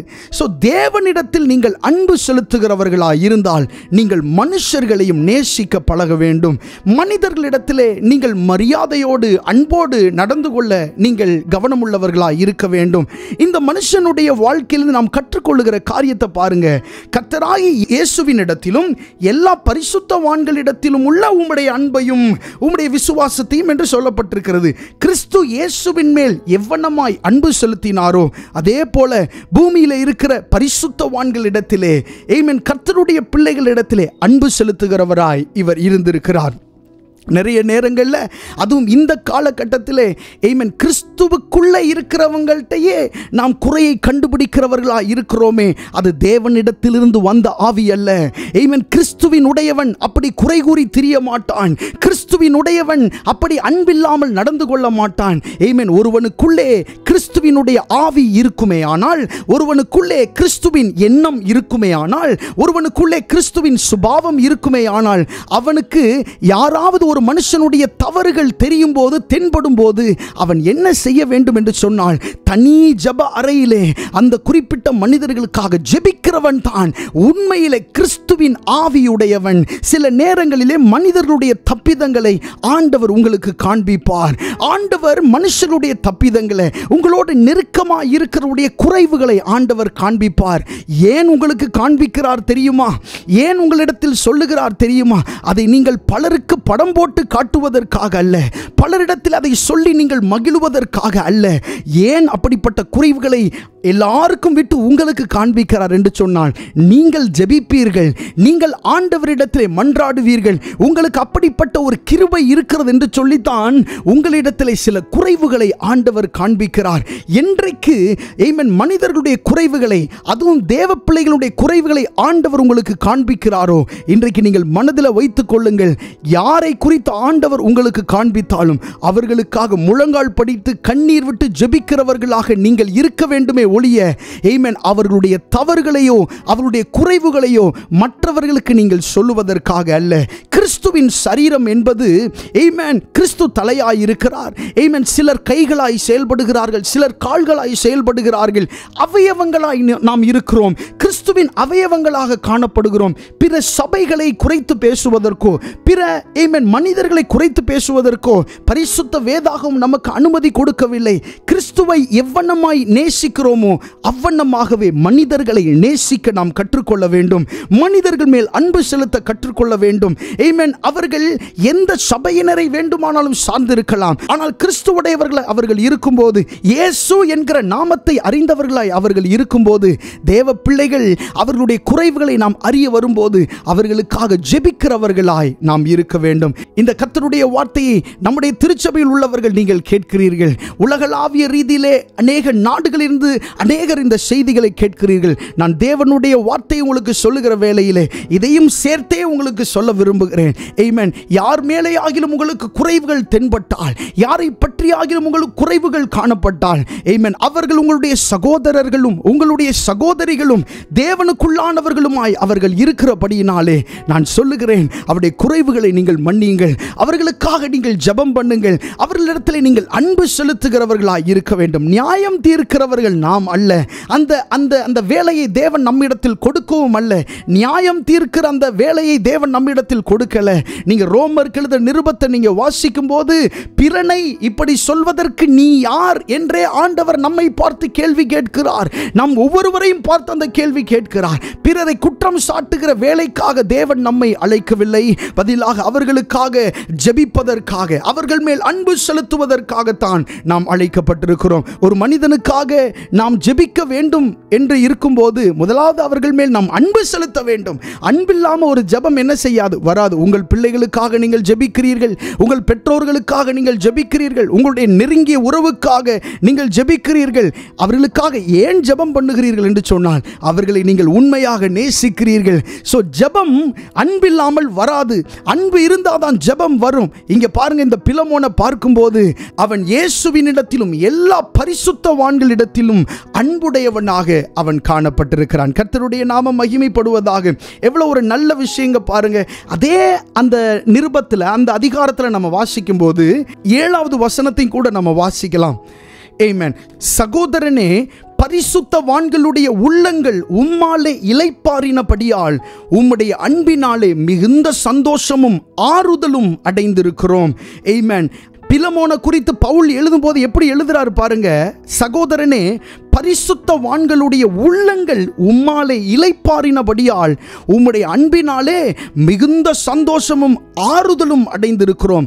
ஆமென். ஊழியக்காரர்கள், பரிசுத்தவான்களுடைய உள்ளங்கள் அவரால் இளைப்பாறி இருக்கிறது என்று இந்த வசனம் சொல்லுகிறதை பார்க்கிறோம். பரிசுத்தவான்களுடைய உள்ளங்கள் தேற்றப்படக்கூடிய ஒரு அன்பை வெளிப்படுத்துகிற ஒரு மனுஷனாக அவர் காணப்பட்டிருக்கிறார். இந்த மனுஷனை குறித்து வேதத்தில் இவ்வளவு எழுதி வைக்க வேண்டும் என்ற அவசியமே இல்லை.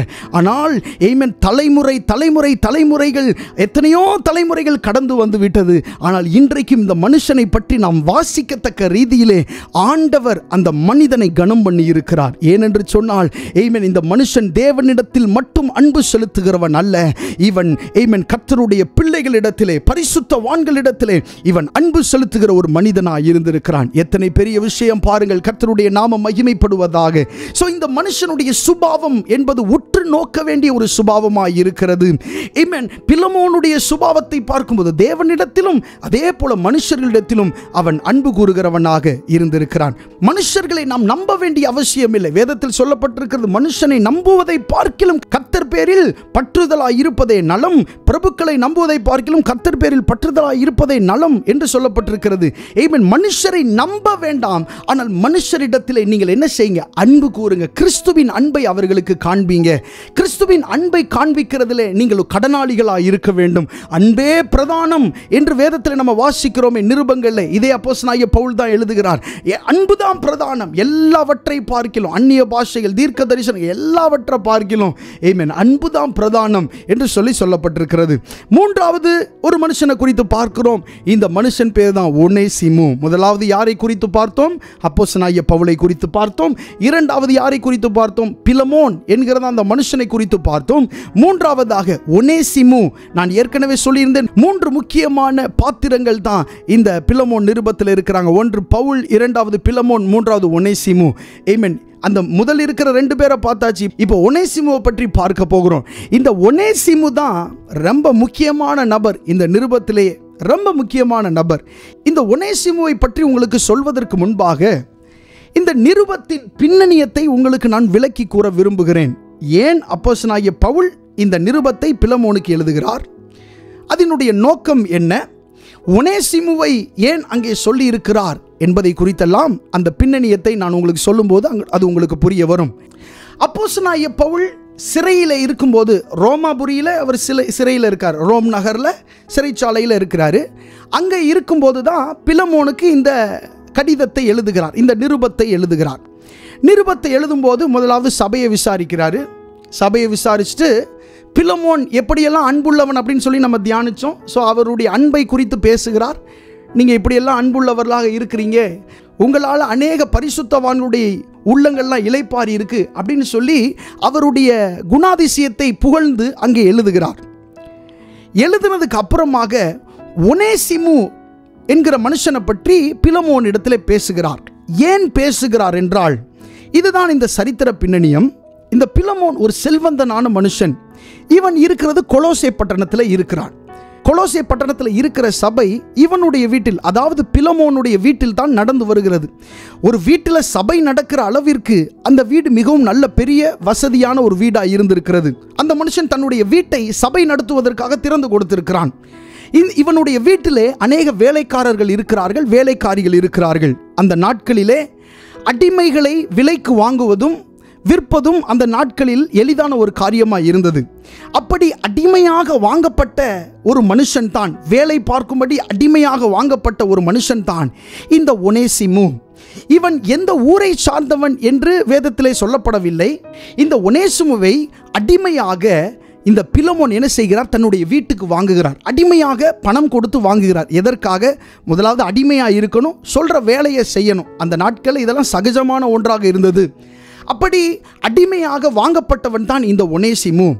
அடிமையாக வாங்கப்பட்டு அந்த வீட்டில் வேலை செய்து கொண்டிருக்கிறான். இப்படி வேலை செய்து கொண்டிருக்கும் போது, அது செல்வந்தனின் வீடு அல்லவா, அந்த வீட்டில் நிறைய செல்வங்கள் இருக்கும் அல்லவா, அங்கே ஒரு திருட்டு காரியத்திலே இவன் அகப்படுகிறான். திருடி விட்டு அந்த வீட்டை விட்டு இவன் வெளியேறுகிறான். யார் இந்த ஒனேசிமு? நன்றாக கவனிங்க. இந்த வீட்டை விட்டு இவன் வெளியேறின உடனே இவன் தப்பித்தாக வேண்டும். அல்லாவிட்டால் இவனை பிடித்தால் இவனை சிறையில் போடுவார்கள் என்பது நிச்சயம். அதனால இவன் எங்க ஓடி போறான் அப்படின்னு சொன்னா, நேர ரோமாபுரிக்கு ஓடி போறான். ரோமாபுரிக்கு ஏன் ஓடி போறான் அப்படின்னு சொன்னா, இந்த ரோமாபுரி ரொம்ப நெருக்கமான இடம், பெரிய வியாபார ஸ்தலம். இதுக்குள்ள ஒரு மனுஷன் காணா போனான்னா அவனை பிடிக்கிறது அவ்வளவு சாதாரணமான ஒரு விஷயம் அல்ல. ஸோ ரோமாபுரிக்கு என்ன செய்கிறான்? ஓடி போகிறான். அங்கே யாருக்கும் தெரியாமல் மறைந்து விடலாம், ஒளிந்திருந்து விடலாம் என்று சொல்லி அந்த ரோமாபுரிக்கு அவன் ஓடி போகிறான். அங்கே ஓடி போனவனை, ஒளிந்து கொள்ளும்படி ஓடி போன இந்த ஒனேசிமுவை காவலாளிகள் பிடித்து, இவன் அடிமையானவன், எங்கே இருந்து இவன் திருடி வந்திருக்கிறான் என்று அறிந்து இவனை தூக்கி சிறைச்சாலையிலே போடுகிறார்கள். சிறைச்சாலைக்குள்ள இவனை போட்ட போது அங்க உள்ள யார் இருக்கா அப்படின்னு சொன்னா, அப்போஸ்தலனாகிய பவுல் கட்டப்பட்டவனாக உள்ளே இருக்கிறார். நல்லா கவனிங்க, இந்த அப்போஸ்தலனாகிய பவுல் இவன் இயேசு கிறிஸ்துவின் நிமித்தமாக கட்டப்பட்டு சிறைச்சாலைக்குள்ள இருக்கிறான். அதை பற்றி இந்த செய்தியினுடைய துவக்கத்திலே நம்ம தியானித்தோம். கிறிஸ்துவின் நிமித்தம், சுவிசேஷத்தின் நிமித்தம் கட்டப்பட்டவனாக அப்போஸ்தலனாகிய பவுல் உள்ளே இருக்கிறார். இப்போ உள்ளே இருக்கிற இடத்துல யாரும் வந்திருக்கிறா? ஒனேசிமு வந்திருக்கிறான். ஒனேசிமு கிறிஸ்துவுக்காக கட்டப்பட்டு உள்ள வரல. அவன் பாவம் செய்து தன்னுடைய எஜமானை கொள்ளையடித்து அவன் என்ன செய்திருக்கிறான்? களவாய் மாட்டி காவலாளிகள் மூலமாக உள்ளே போடப்பட்டிருக்கிறான் சிறைச்சாலையிலே. சிறைச்சாலைக்குள்ள போவதும் அவ்வளவு எளிதல்ல, போனால் வெளியே வருவது வாய்ப்பே இல்லை. அப்படிப்பட்ட ஒரு சூழ்நிலையில் இருந்த காலம் அது. அப்படிப்பட்ட இந்த நேரத்திலே இந்த சிறையிலே வைத்து ஒனேசிமுவிடத்திலே கர்த்தருடைய அன்பை அப்போஸ்தலனாகிய பவுல் பகிர்ந்து கொள்ளுகிறார். கிறிஸ்துவின் அன்பை குறித்து இந்த மனுஷன் பகிர்ந்து கொள்ள ஆரம்பிக்கும் போது இந்த ஒனேசிமு ஆண்டவராகிய இயேசு கிறிஸ்துவை சொந்த இரட்சகராக அந்த சிறைச்சாலையிலே வைத்தே அவன் ஏற்றுக்கொள்ளுகிறான். நீங்கள் நன்றாக அறிந்திருக்க வேண்டும், இந்த ஒனேசிமு அடிமையாக இருந்த நாட்களிலே அவனுடைய எஜமான் பிலமோனுடைய வீட்டில் அடிமையாக இருந்தபோது அங்கே சபை நடந்து கொண்டிருந்தது. அங்கே இயேசுவை பற்றி சொல்லப்பட்டு கொண்டிருந்தது. ஆனால் அங்கே இவன் இயேசுவை அறியவில்லை. ஆனால் கட்டப்பட்டு இவன் அங்கே சிறைச்சாலைக்குள்ளே வந்தபோது இங்கே இயேசுவை என்ன செய்து கொண்டான்? அறிந்து கொண்டான். அநேக நேரங்களில் பாருங்க, கட்டுகளோடு இருக்கும்போது தான் ஆண்டவரை ஜனங்கள் தேடுகிறார்கள். அவர்கள் சுகமாக இருக்கும்போது, அதற்கான வாய்ப்பு இருக்கும்போது அவர்கள் ஆண்டவரை தேடுகிறதில்லை. இந்த ஒனேசிமு அப்படித்தான். தன்னுடைய எஜமான் வீட்டில் ஒரு சபை நடக்குது, அங்கே ஆராதனைகள் உண்டு, கர்த்தரை பற்றின வார்த்தைகள் உண்டு. அங்கே இயேசுவை இவன் அறிந்து கொள்ளவில்லை. ஆனால் இவன் இந்த சிறையிருப்புக்குள்ள வந்ததுக்கு அப்புறமாக அங்கே இவன் இயேசுவின் அன்பை புரிந்து கொள்ளுகிறான். அப்போஸ்தலனாகிய பவுல் இவனுக்கு இயேசுவின் அன்பை குறித்து சொல்லும்போது ஆண்டவராகிய இயேசு கிறிஸ்துவை இவன் அறிந்து கொள்ளுகிறான். இப்பொழுது ஒனேசிமுவினுடைய தண்டனை காலம் அந்த சிறைச்சாலையிலே முடிந்து விட்டது. இவன் இப்பொழுது சிறைச்சாலை விட்டு வெளியேற வேண்டும்.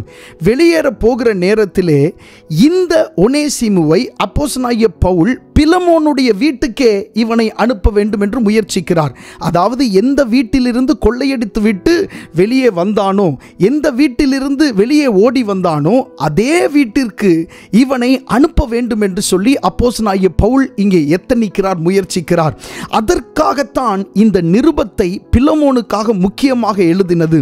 இந்த நிருபத்தை நாம் பார்க்கிற வேளையிலே இது ஒரு பரிந்துரையின் நிருபம். பரிந்துரை செய்கிற நிருபம். அதாவது ஒனேசிமுக்காக, தவறு செய்த, பாவம் செய்த ஒனேசிமுக்காக அப்போஸ்தலனாகிய பவுல் தானே என்ன செய்கிறார் என்று சொன்னால் பரிந்துரை செய்து எழுதுகிறார். இவனை சேர்த்து கொள்ள வேண்டும், இவனை ஏற்றுக்கொள்ள வேண்டும் என்று சொல்லி பிலமோனிடத்திலே பரிந்துரை செய்து, ஒனேசிமுக்காக பரிந்துரை செய்து எழுதுகிறது தான் இந்த பிலமோன் நிருபம். இப்பொழுது இந்த சம்பவத்தினுடைய பின்னணியத்தை நாம் பார்த்தாயிற்று. இதில் 3 நபர்கள், ஏற்கனவே சொன்னது போல, முதலாவது அப்போஸ்தலனாகிய பவுல், இரண்டாவது பிலமோன் என்கிறதான மனுஷன், மூன்றாவது ஒனேசிமு. இதனுடைய ஆவிக்குரிய அர்த்தம் என்னவென்றால், அப்போஸ்தலனாகிய பவுல் இயேசுவுக்கு ஒப்பனையாக சொல்லப்பட்டிருக்கிறார். பிலமோன் என்கிறதான இந்த மனுஷன் பிதாவுக்கு ஒப்பனையாக, ஒப்பாகன்னு நம்ம சொல்ல முடியாது, சொல்லவே முடியாது, ஒப்பனையாக சொல்லப்பட்டிருக்கிறார். அடுத்ததாக ஒனேசிமு என்று ஒரு மனுஷன் இருக்கிறானே, அந்த வீட்டில் தவறு செய்து வந்தவன், அந்த பாவம் செய்து வந்தவன் இருக்கிறானே, அந்த ஒனேசிமு நமக்கு ஒப்பனையாக சொல்லப்பட்டிருக்கிறார். 3 பேர் நான் மறுபடி ஞாபகப்படுத்துகிறேன். முதலாவது அப்போஸ்தலனாகிய பவுல் இயேசு கிறிஸ்துவுக்கு ஒப்பனையாக சொல்லப்பட்டிருக்கிறார். பிலமோன் என்கிற அந்த மனுஷன் பிதாவுக்கு ஒப்பனையாக சொல்லப்பட்டிருக்கிறார். ஒனேசிமு என்கிறதான இந்த மனுஷன் நமக்கு ஒப்பனையாக சொல்லப்பட்டிருக்கிறார். இப்போ பாருங்க, இயேசு கிறிஸ்து தவறு செய்த நமக்காக பிதாவினிடத்தில் பரிந்து பேசுகிறது போல இந்த நிருபம் அமைந்திருக்கிறது. நான் மறுபடி சொல்லுகிறேன், இயேசு கிறிஸ்து தவறு செய்த நமக்காக, பாவம் செய்த நமக்காக பிதாவினிடத்தில், அதாவது பிலமோனிடத்தில் பரிந்து பேசுகிறது போல இந்த நிருபம் அமைந்திருக்கிறது. இயேசு கிறிஸ்து பரிந்து பேசுகிறவராயிருக்கிறார், நமக்காக பிதாவினிடத்தில் பேசுகிறவராயிருக்கிறார். வேதத்தில் அதற்கு வசனம் உண்டா? இருக்கிறது, வாசிக்கலாம். 1 யோவான் 2ஆம் அதிகாரம் 1வது வசனம். 1 யோவான் 2ஆம் அதிகாரம் 1ஆம் வசனம் வாசிக்கலாம். என் பிள்ளைகளே, நீங்கள் பாவம் செய்யாதபடிக்கு இவைகளை உங்களுக்கு எழுதுகிறேன்.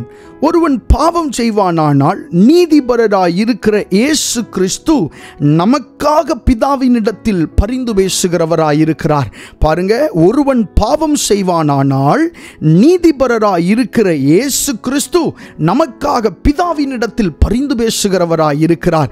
இன்றைக்கும் பிதாவினுடைய வலது பாரிசத்தில் அமர்ந்திருக்கிற இயேசு கிறிஸ்து ஆமென் அங்கே பரலோக மேன்மையை அனுபவித்துக் கொண்டிருந்தாலும், பரலோக அந்த காரியத்தில் அவர் இருந்தாலும், அவர் என்ன செய்கிறார் என்று சொன்னால் நமக்காக பிதாவினிடத்திலே அவர் பரிந்து பேசிக் கொண்டிருக்கிறார். ஹல்லேலூயா, ஆமென். யோபு புத்தகத்தை நீங்க வாசிக்கும் போது அங்கே யோபு புலம்புகிறான், எனக்கும் ஆண்டவருக்கும் இடையே ஒரு மத்தியஸ்தர் இல்லையே என்று சொல்லி யோபு புலம்புகிறதை நாம் வேதத்திலே பார்க்கிறோம் அல்லவா?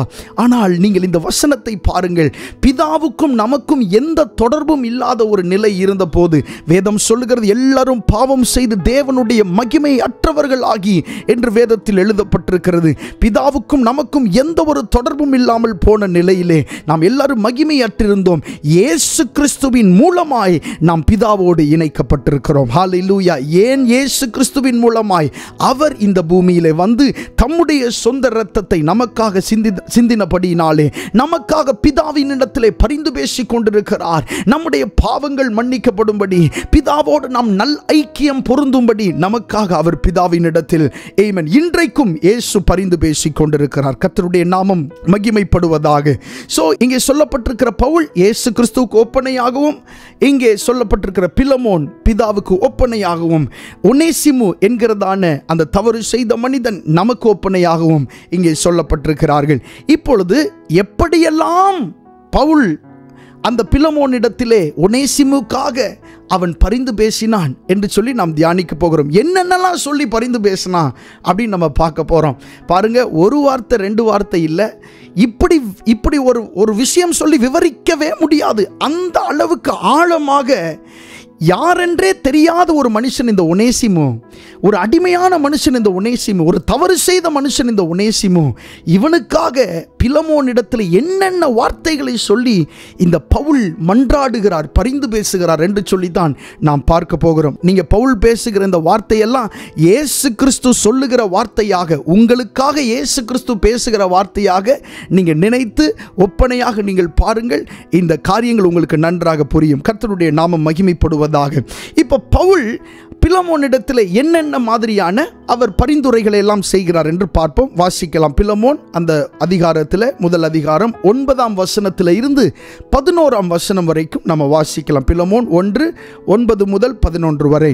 நீர் செய்யத்தக்கதை உமக்கு கட்டளையிடும்படிக்கு கிறிஸ்துவுக்குள் நான் துணியத்தக்கவனாயிருந்தும் அப்படி செய்யாமல் அன்பு நிமித்தம் மன்றாடுகிறேன். என்னவென்றால், கட்டப்பட்டிருக்கையில் நான் பெற்ற என் மகனாகிய ஒனேசிமுக்காக உம்மை மன்றாடுகிறேன். முன்னே அவன் உமக்கு பிரயோஜனம் இல்லாதவன், இப்பொழுதோ உமக்கும் எனக்கும் பிரயோஜனம் உள்ளவன். இந்த வசனத்தில் அப்போஸ்தலனாகிய பவுல் ஒனேசிமுக்காக பிலமோனிடத்தில் என்ன செய்கிறார்? மன்றாடுகிறார், பரிந்துரை செய்கிறார். அப்படி பரிந்துரை செய்யும்போது முதலாவது இந்த ஒனேசிமுவை பற்றி சொன்ன வார்த்தை என்ன தெரியுமா? பாருங்க, கட்டப்பட்டிருக்கையில் நான் பெற்ற என் மகனாகிய ஒனேசிமுக்காக உம்மை மன்றாடுகிறேன். 10வது வசனத்தில் என்ன எழுதப்பட்டிருக்கு? கட்டப்பட்டிருக்கையில். நான் கட்டப்பட்டிருக்கும் போது, சிறைச்சாலையில் இருக்கும்போது, அந்த பின்னணியத்தில் நான் உங்களுக்கு சொன்னேன் அல்லவா, அந்த சிறையிருப்பில் நான் இருக்கும்போது நான் பெற்ற என் மகனாகிய ஒனேசிமு அப்படின்னு சொல்றார். சிறையிருப்புல இருக்கும்போது தான் ஒனேசிமுவை சந்திக்கும் வாய்ப்பு கிடைத்தது. அங்கே சுவிசேஷத்தின் நிமித்தம் ஒனேசிமுவை அப்போஸ்தலனாகிய பவுல் கிறிஸ்துவுக்குள் பெற்றெடுக்கிறார். ஆமென். சில நிருபங்களை நீங்கள் வாசிக்கும் போது பவுல் இப்படி சொல்லுவார், சுவிசேஷத்தினால் உங்களை பெற்றேன் அப்படின்னு எழுதப்பட்டிருக்கிற வசனத்தை நீங்கள் நிருபத்தில் வாசிக்க முடியும். ஸோ ஒனேசிமுவை ஒரு ஆவிக்குரிய மகனாக சிறைச்சாலையிலே அப்போஸ்தலனாகிய பவுல் பெற்றதை போல இங்கே எழுதப்பட்டிருக்கிறது. ஸோ பிலமோனிடத்தில் செய்யப்பட்ட முதலாவது பரிந்துரை என்னவென்று சொன்னால், இவன் நான் பெற்ற மகன், உமக்கு அடிமையாய் இருந்திருக்கலாம், உம்முடைய வீட்டில் தவறு செய்திருக்கலாம், உம்முடைய வீட்டில் பாவம் செய்துவிட்டு உம்மை விட்டு தூரமாய் இவன் போயிருக்கலாம். ஆனால் இவனை நான் பெற்றிருக்கிறேன், கட்டப்பட்டிருக்கும் போது நான் பெற்றிருக்கிறேன் என்று சொல்லி அப்போஸ்தலனாகிய பவுல் ஒனேசிமுவுக்காக பிலமோனிடத்திலே அவர் பரிந்துரை செய்கிறார். இன்னொரு பக்கம் ஆவிக்குரிய வியாக்கியானத்தில் பார்த்தால், இயேசு கிறிஸ்து ஆமென் பாவியாகிய நமக்காக பிதாவின் இடத்திலே அவர் பரிந்து பேசுகிறார். கர்த்தருடைய நாமம் மகிமைப்படுவதாக. நல்ல மெதுவா இதை நான் பிரசங்கிக்க விரும்புகிறேன். என்னால் ரொம்ப முக்கியமான ஒரு விஷயம். இதன் மூலமாக இயேசு கிறிஸ்துவின் மனம் நம்மை பற்றி எப்படி இருக்கிறது என்று சொல்லி நீங்கள் அறிந்து கொள்ள முடியும். கர்த்தருடைய நாமம் மகிமைப்படுவதாக. இந்த வசனத்தில் பார்க்கும்போது கட்டப்பட்டிருக்கையில் நான் பெற்ற மகன் என்று சொல்லப்பட்டிருக்கிறது. இயேசு கிறிஸ்துவும் இந்த வார்த்தையை சொல்லி இருக்கிறார். எப்படின்னா, நான் மரத்திலே உயர்த்தப்பட்டிருக்கும் போது எல்லாரையும் என் அண்டையா என்ன செய்து கொள்ளுவேன், இழுத்து கொள்ளுவேன் என்று சொல்லி இருக்கிறார். அதாவது சிலுவையில் நான் அறையப்படும் போது எல்லாரையும் என் அண்டையாய் சேர்த்து கொள்ளுவேன், யாரெல்லாம் எனக்கு தூரமாக இருந்தாங்களோ எல்லாரையும் என் அண்டையாய் சேர்த்து கொள்ளுவேன் என்று சொல்லி இயேசு கிறிஸ்து என்ன செய்திருக்கிறார், சொல்லி இருக்கிறார். பாவத்தினாலே, பாரத்தினாலே, அடிமைத்தனத்தினாலே, பொல்லாத குணங்களினாலே, துர்ச்செய்கைகளினாலே நாம் தேவனுக்கு தூரமாய் இருக்கையில் இயேசு கிறிஸ்துவின் அன்பின் மூலமாய், இயேசு கிறிஸ்துவின் நற்செய்தியின் மூலமாய், இயேசு கிறிஸ்துவின் சுவிசேஷத்தின் மூலமாய் நாம் அவர் மூலமாய் இழுக்கப்பட்டு பிதாவினிடத்தில் நாம் என்ன செய்யப்படுகிறோம், சேர்க்கப்படுகிறோம். கர்த்தருடைய நாமத்திற்கு மகிமை உண்டாவதாக. பவுல் செய்த முதல் பரிந்துரை என்னவென்று சொன்னால், கட்டப்பட்டிருக்கையில் இவன் நான் பெற்ற மகன், ஒனேசிமு என்பவன் நான் பெற்ற மகன். உங்களை இயேசு கிறிஸ்து அப்படித்தான் பார்க்கிறார். கர்த்தருடைய நாமம் மகிமைப்படுவதாக. அடுத்து 11வது வசனத்தில் இரண்டாவது பரிந்துரை எழுதப்பட்டிருக்கிறது. இரண்டாவது பரிந்துரை என்ன? முன்னே அவன் உமக்கு பிரயோஜனம் இல்லாதவன், இப்பொழுதோ உமக்கும் எனக்கும் பிரயோஜனம் உள்ளவன். முன்பதாக அவன் உமக்கு பிரயோஜனம் இல்லாதவன். ஒரு அடிமையான மனுஷனை வச்சு என்ன செய்ய முடியும்? மேலோட்டமான சில வேலைகளை செய்ய முடியும், அவ்வளவுதான். அவனை வைத்து ஆவிக்குரிய காரியத்திலே ஒன்றும் நாம் பயன்படுத்தி கொள்ள முடியாது. ஒரு ஊழிய காரியத்திற்கோ மற்ற நல்ல காரியங்களுக்கோ, வீட்டிற்குள்ளே செய்யப்படுகிற எந்த காரியத்திற்கும் ஒரு அடிமையை என்ன செய்ய முடியாது, பயன்படுத்த முடியாது. ஆனால் அப்போஸ்தலனாகிய பவுல் இங்கே எழுதுகிறார், முன்னே அவன் உமக்கு பிரயோஜனம் இல்லாதவன், இப்பொழுதோ உமக்கும் எனக்கும் பிரயோஜனம் உள்ளவன். ஹல்லேலூயா. முதலாவது அவன் உமக்கு பிரயோஜனமற்றவனாய் இருந்திருக்கிறான். உமக்கு விரோதமான காரியங்களை செஞ்சதுனால உமக்கு பிரயோஜனமற்றவனாகவே அவன் இருந்திருக்கிறான். ஆனால் இப்போ அப்படி இல்லை. இவன் உமக்கு மாத்திரமல்ல, எனக்கும் மிகுந்த பிரயோஜனம் உள்ளவன் என்று சொல்லி அப்போஸ்தலனாகிய பவுல் பிலமோனிடத்தில் இரண்டாவது பரிந்துரையை செய்கிறார். கர்த்தருடைய நாமம் மகிமைப்படுவதாக. இதை ஆவிக்குரிய கண்ணோட்டத்தில் பார்க்கும்போது, இயேசு கிறிஸ்து நமக்காக பரிந்துரை செய்யும் போது, பிதாவினிடத்திலே நமக்காக இயேசு கிறிஸ்து பேசும் பொழுது எப்படி பேசுகிறார் என்று சொன்னால், இவன் இப்பொழுது நமக்கு பிரயோஜனம் உள்ளவன். முன்னே பிரயோஜனமற்றவனாய் இருந்தான், உலக காரியங்களினாலே பீடிக்கப்பட்டவனாய் இருந்தான், பாவ சுபாவங்கள் இவனுக்குள்ளே இருந்தது, இந்த ஒனேசிமுக்குள்ளே இவ்வளவு அக்கிரமங்கள் இருந்தது. ஆனால் இப்பொழுது இந்த ஒனேசிமு உலகத்துக்குரியவன் அல்ல, இவன் நமக்குரியவன், நமக்கு சொந்தமானவன், நம்முடைய பிரயோஜனத்திற்கானவன் என்று சொல்லி இயேசு கிறிஸ்து பரிந்துரை செய்வது போல இந்த இடத்துல இருக்கிறதை பார்க்கிறோம். இது சொல்லப்பட்ட இரண்டாவது பரிந்துரை. அடுத்து மூன்றாவது பரிந்துரை என்ன? வாசிக்கலாம். பிலமோன் 1ஆம் அதிகாரம் 12வது வசனத்தை வாசிக்கலாம். பிலமோன் 1:12.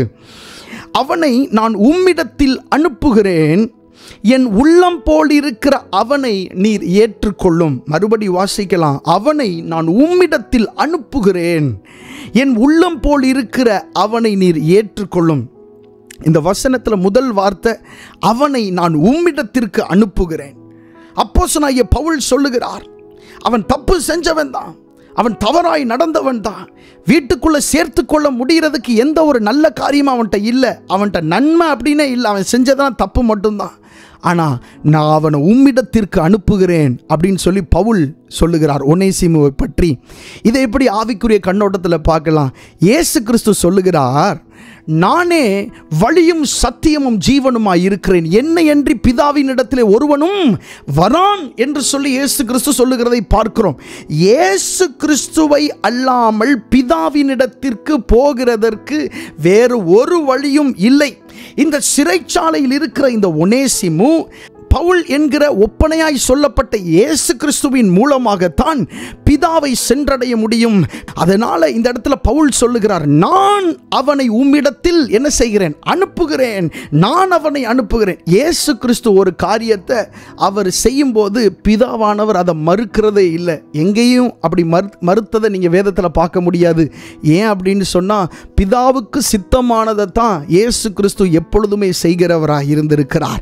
ஆமென். இயேசு கிறிஸ்து மூலமா ஒருவர் பிதாவை என்ன செய்ய முடியும்? தரிசிக்க முடியும், பார்க்க முடியும், அவருடைய பிரசன்னத்தில் மகிழ முடியும், அவரோடு உறவாட முடியும், பிதாவை ஆராதிக்க முடியும். அதனால தான் நம்ம ஜெபம் பண்ணும்போது இயேசு கிறிஸ்துவின் நாமத்தினாலே, இயேசு கிறிஸ்துவின் மூலமாய் ஜெபிக்கிறோம் என்று சொல்லி நம்ம விண்ணப்பம் பண்ணும்போது, வேண்டுதல் செய்யும்போது சொல்லுகிறோம்.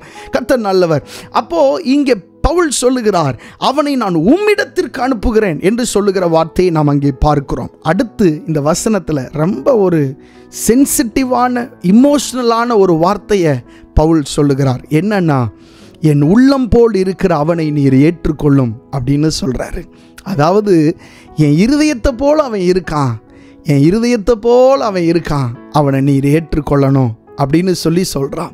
ஆவிக்குரிய கண்ணோட்டத்தில் இந்த காரியத்தை நீங்கள் பார்க்கும்போது, இந்த பரிந்துரையை நீங்கள் பார்க்கும்போது எப்படி பார்க்க முடியும் அப்படின்னா, இயேசு கிறிஸ்து நம்மை பிதாவினிடத்தில் சேர்க்கிறதற்காக அவர் என்ன சொல்கிறார் அப்படின்னா, இவன் என் இருதயத்தை போல இருக்கிறான், என் உள்ளம் போல இவன் இருக்கிறான்.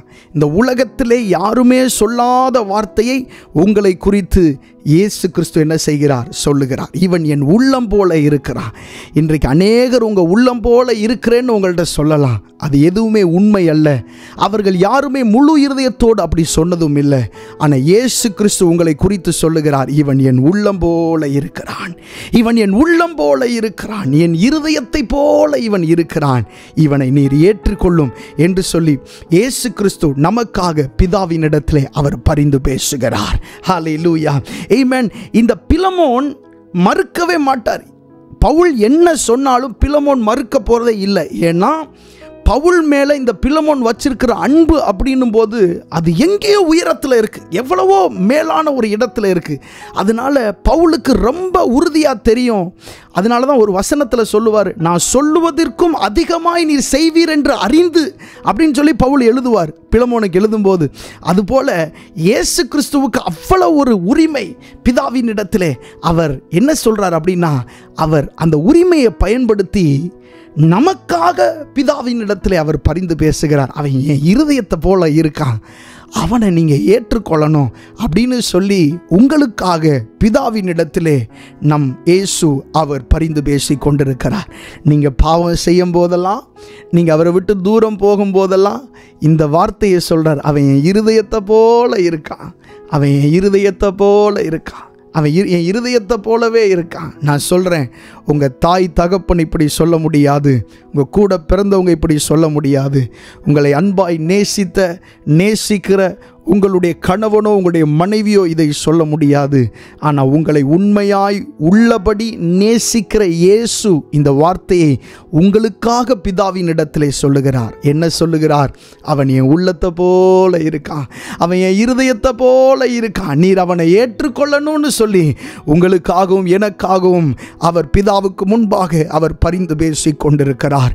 ஆமென். இந்த பிரசங்க நேரத்திலே இயேசுவினுடைய அன்பை நீங்கள் கவனித்து பாருங்கள். இந்த ஒனேசிமு நன்மையை பேசுவதற்கு எந்த ஒரு நல்ல காரியத்தையும் அவன் செய்திருக்கவில்லை. அவன் மேலே இருக்கிறதெல்லாம் தவறும் குற்றமும் தான், நம்ம மேலே இருக்கிறதெல்லாம் தவறும் குற்றமும் தான். அப்படி இருக்கிற நமக்காக இயேசு கிறிஸ்து என்ன செய்கிறார்னு சொன்னா, பிதாவின் இடத்திலே அவர் பரிந்து பேசுகிறார். சும்மா அவனை கூப்பிட்டுக்கோங்க அப்படின்னு மட்டும் சொல்லலை, சொல்றார் அவன் என் இருதயத்தை போல இருக்கான் அப்படின்னு சொல்றாரு.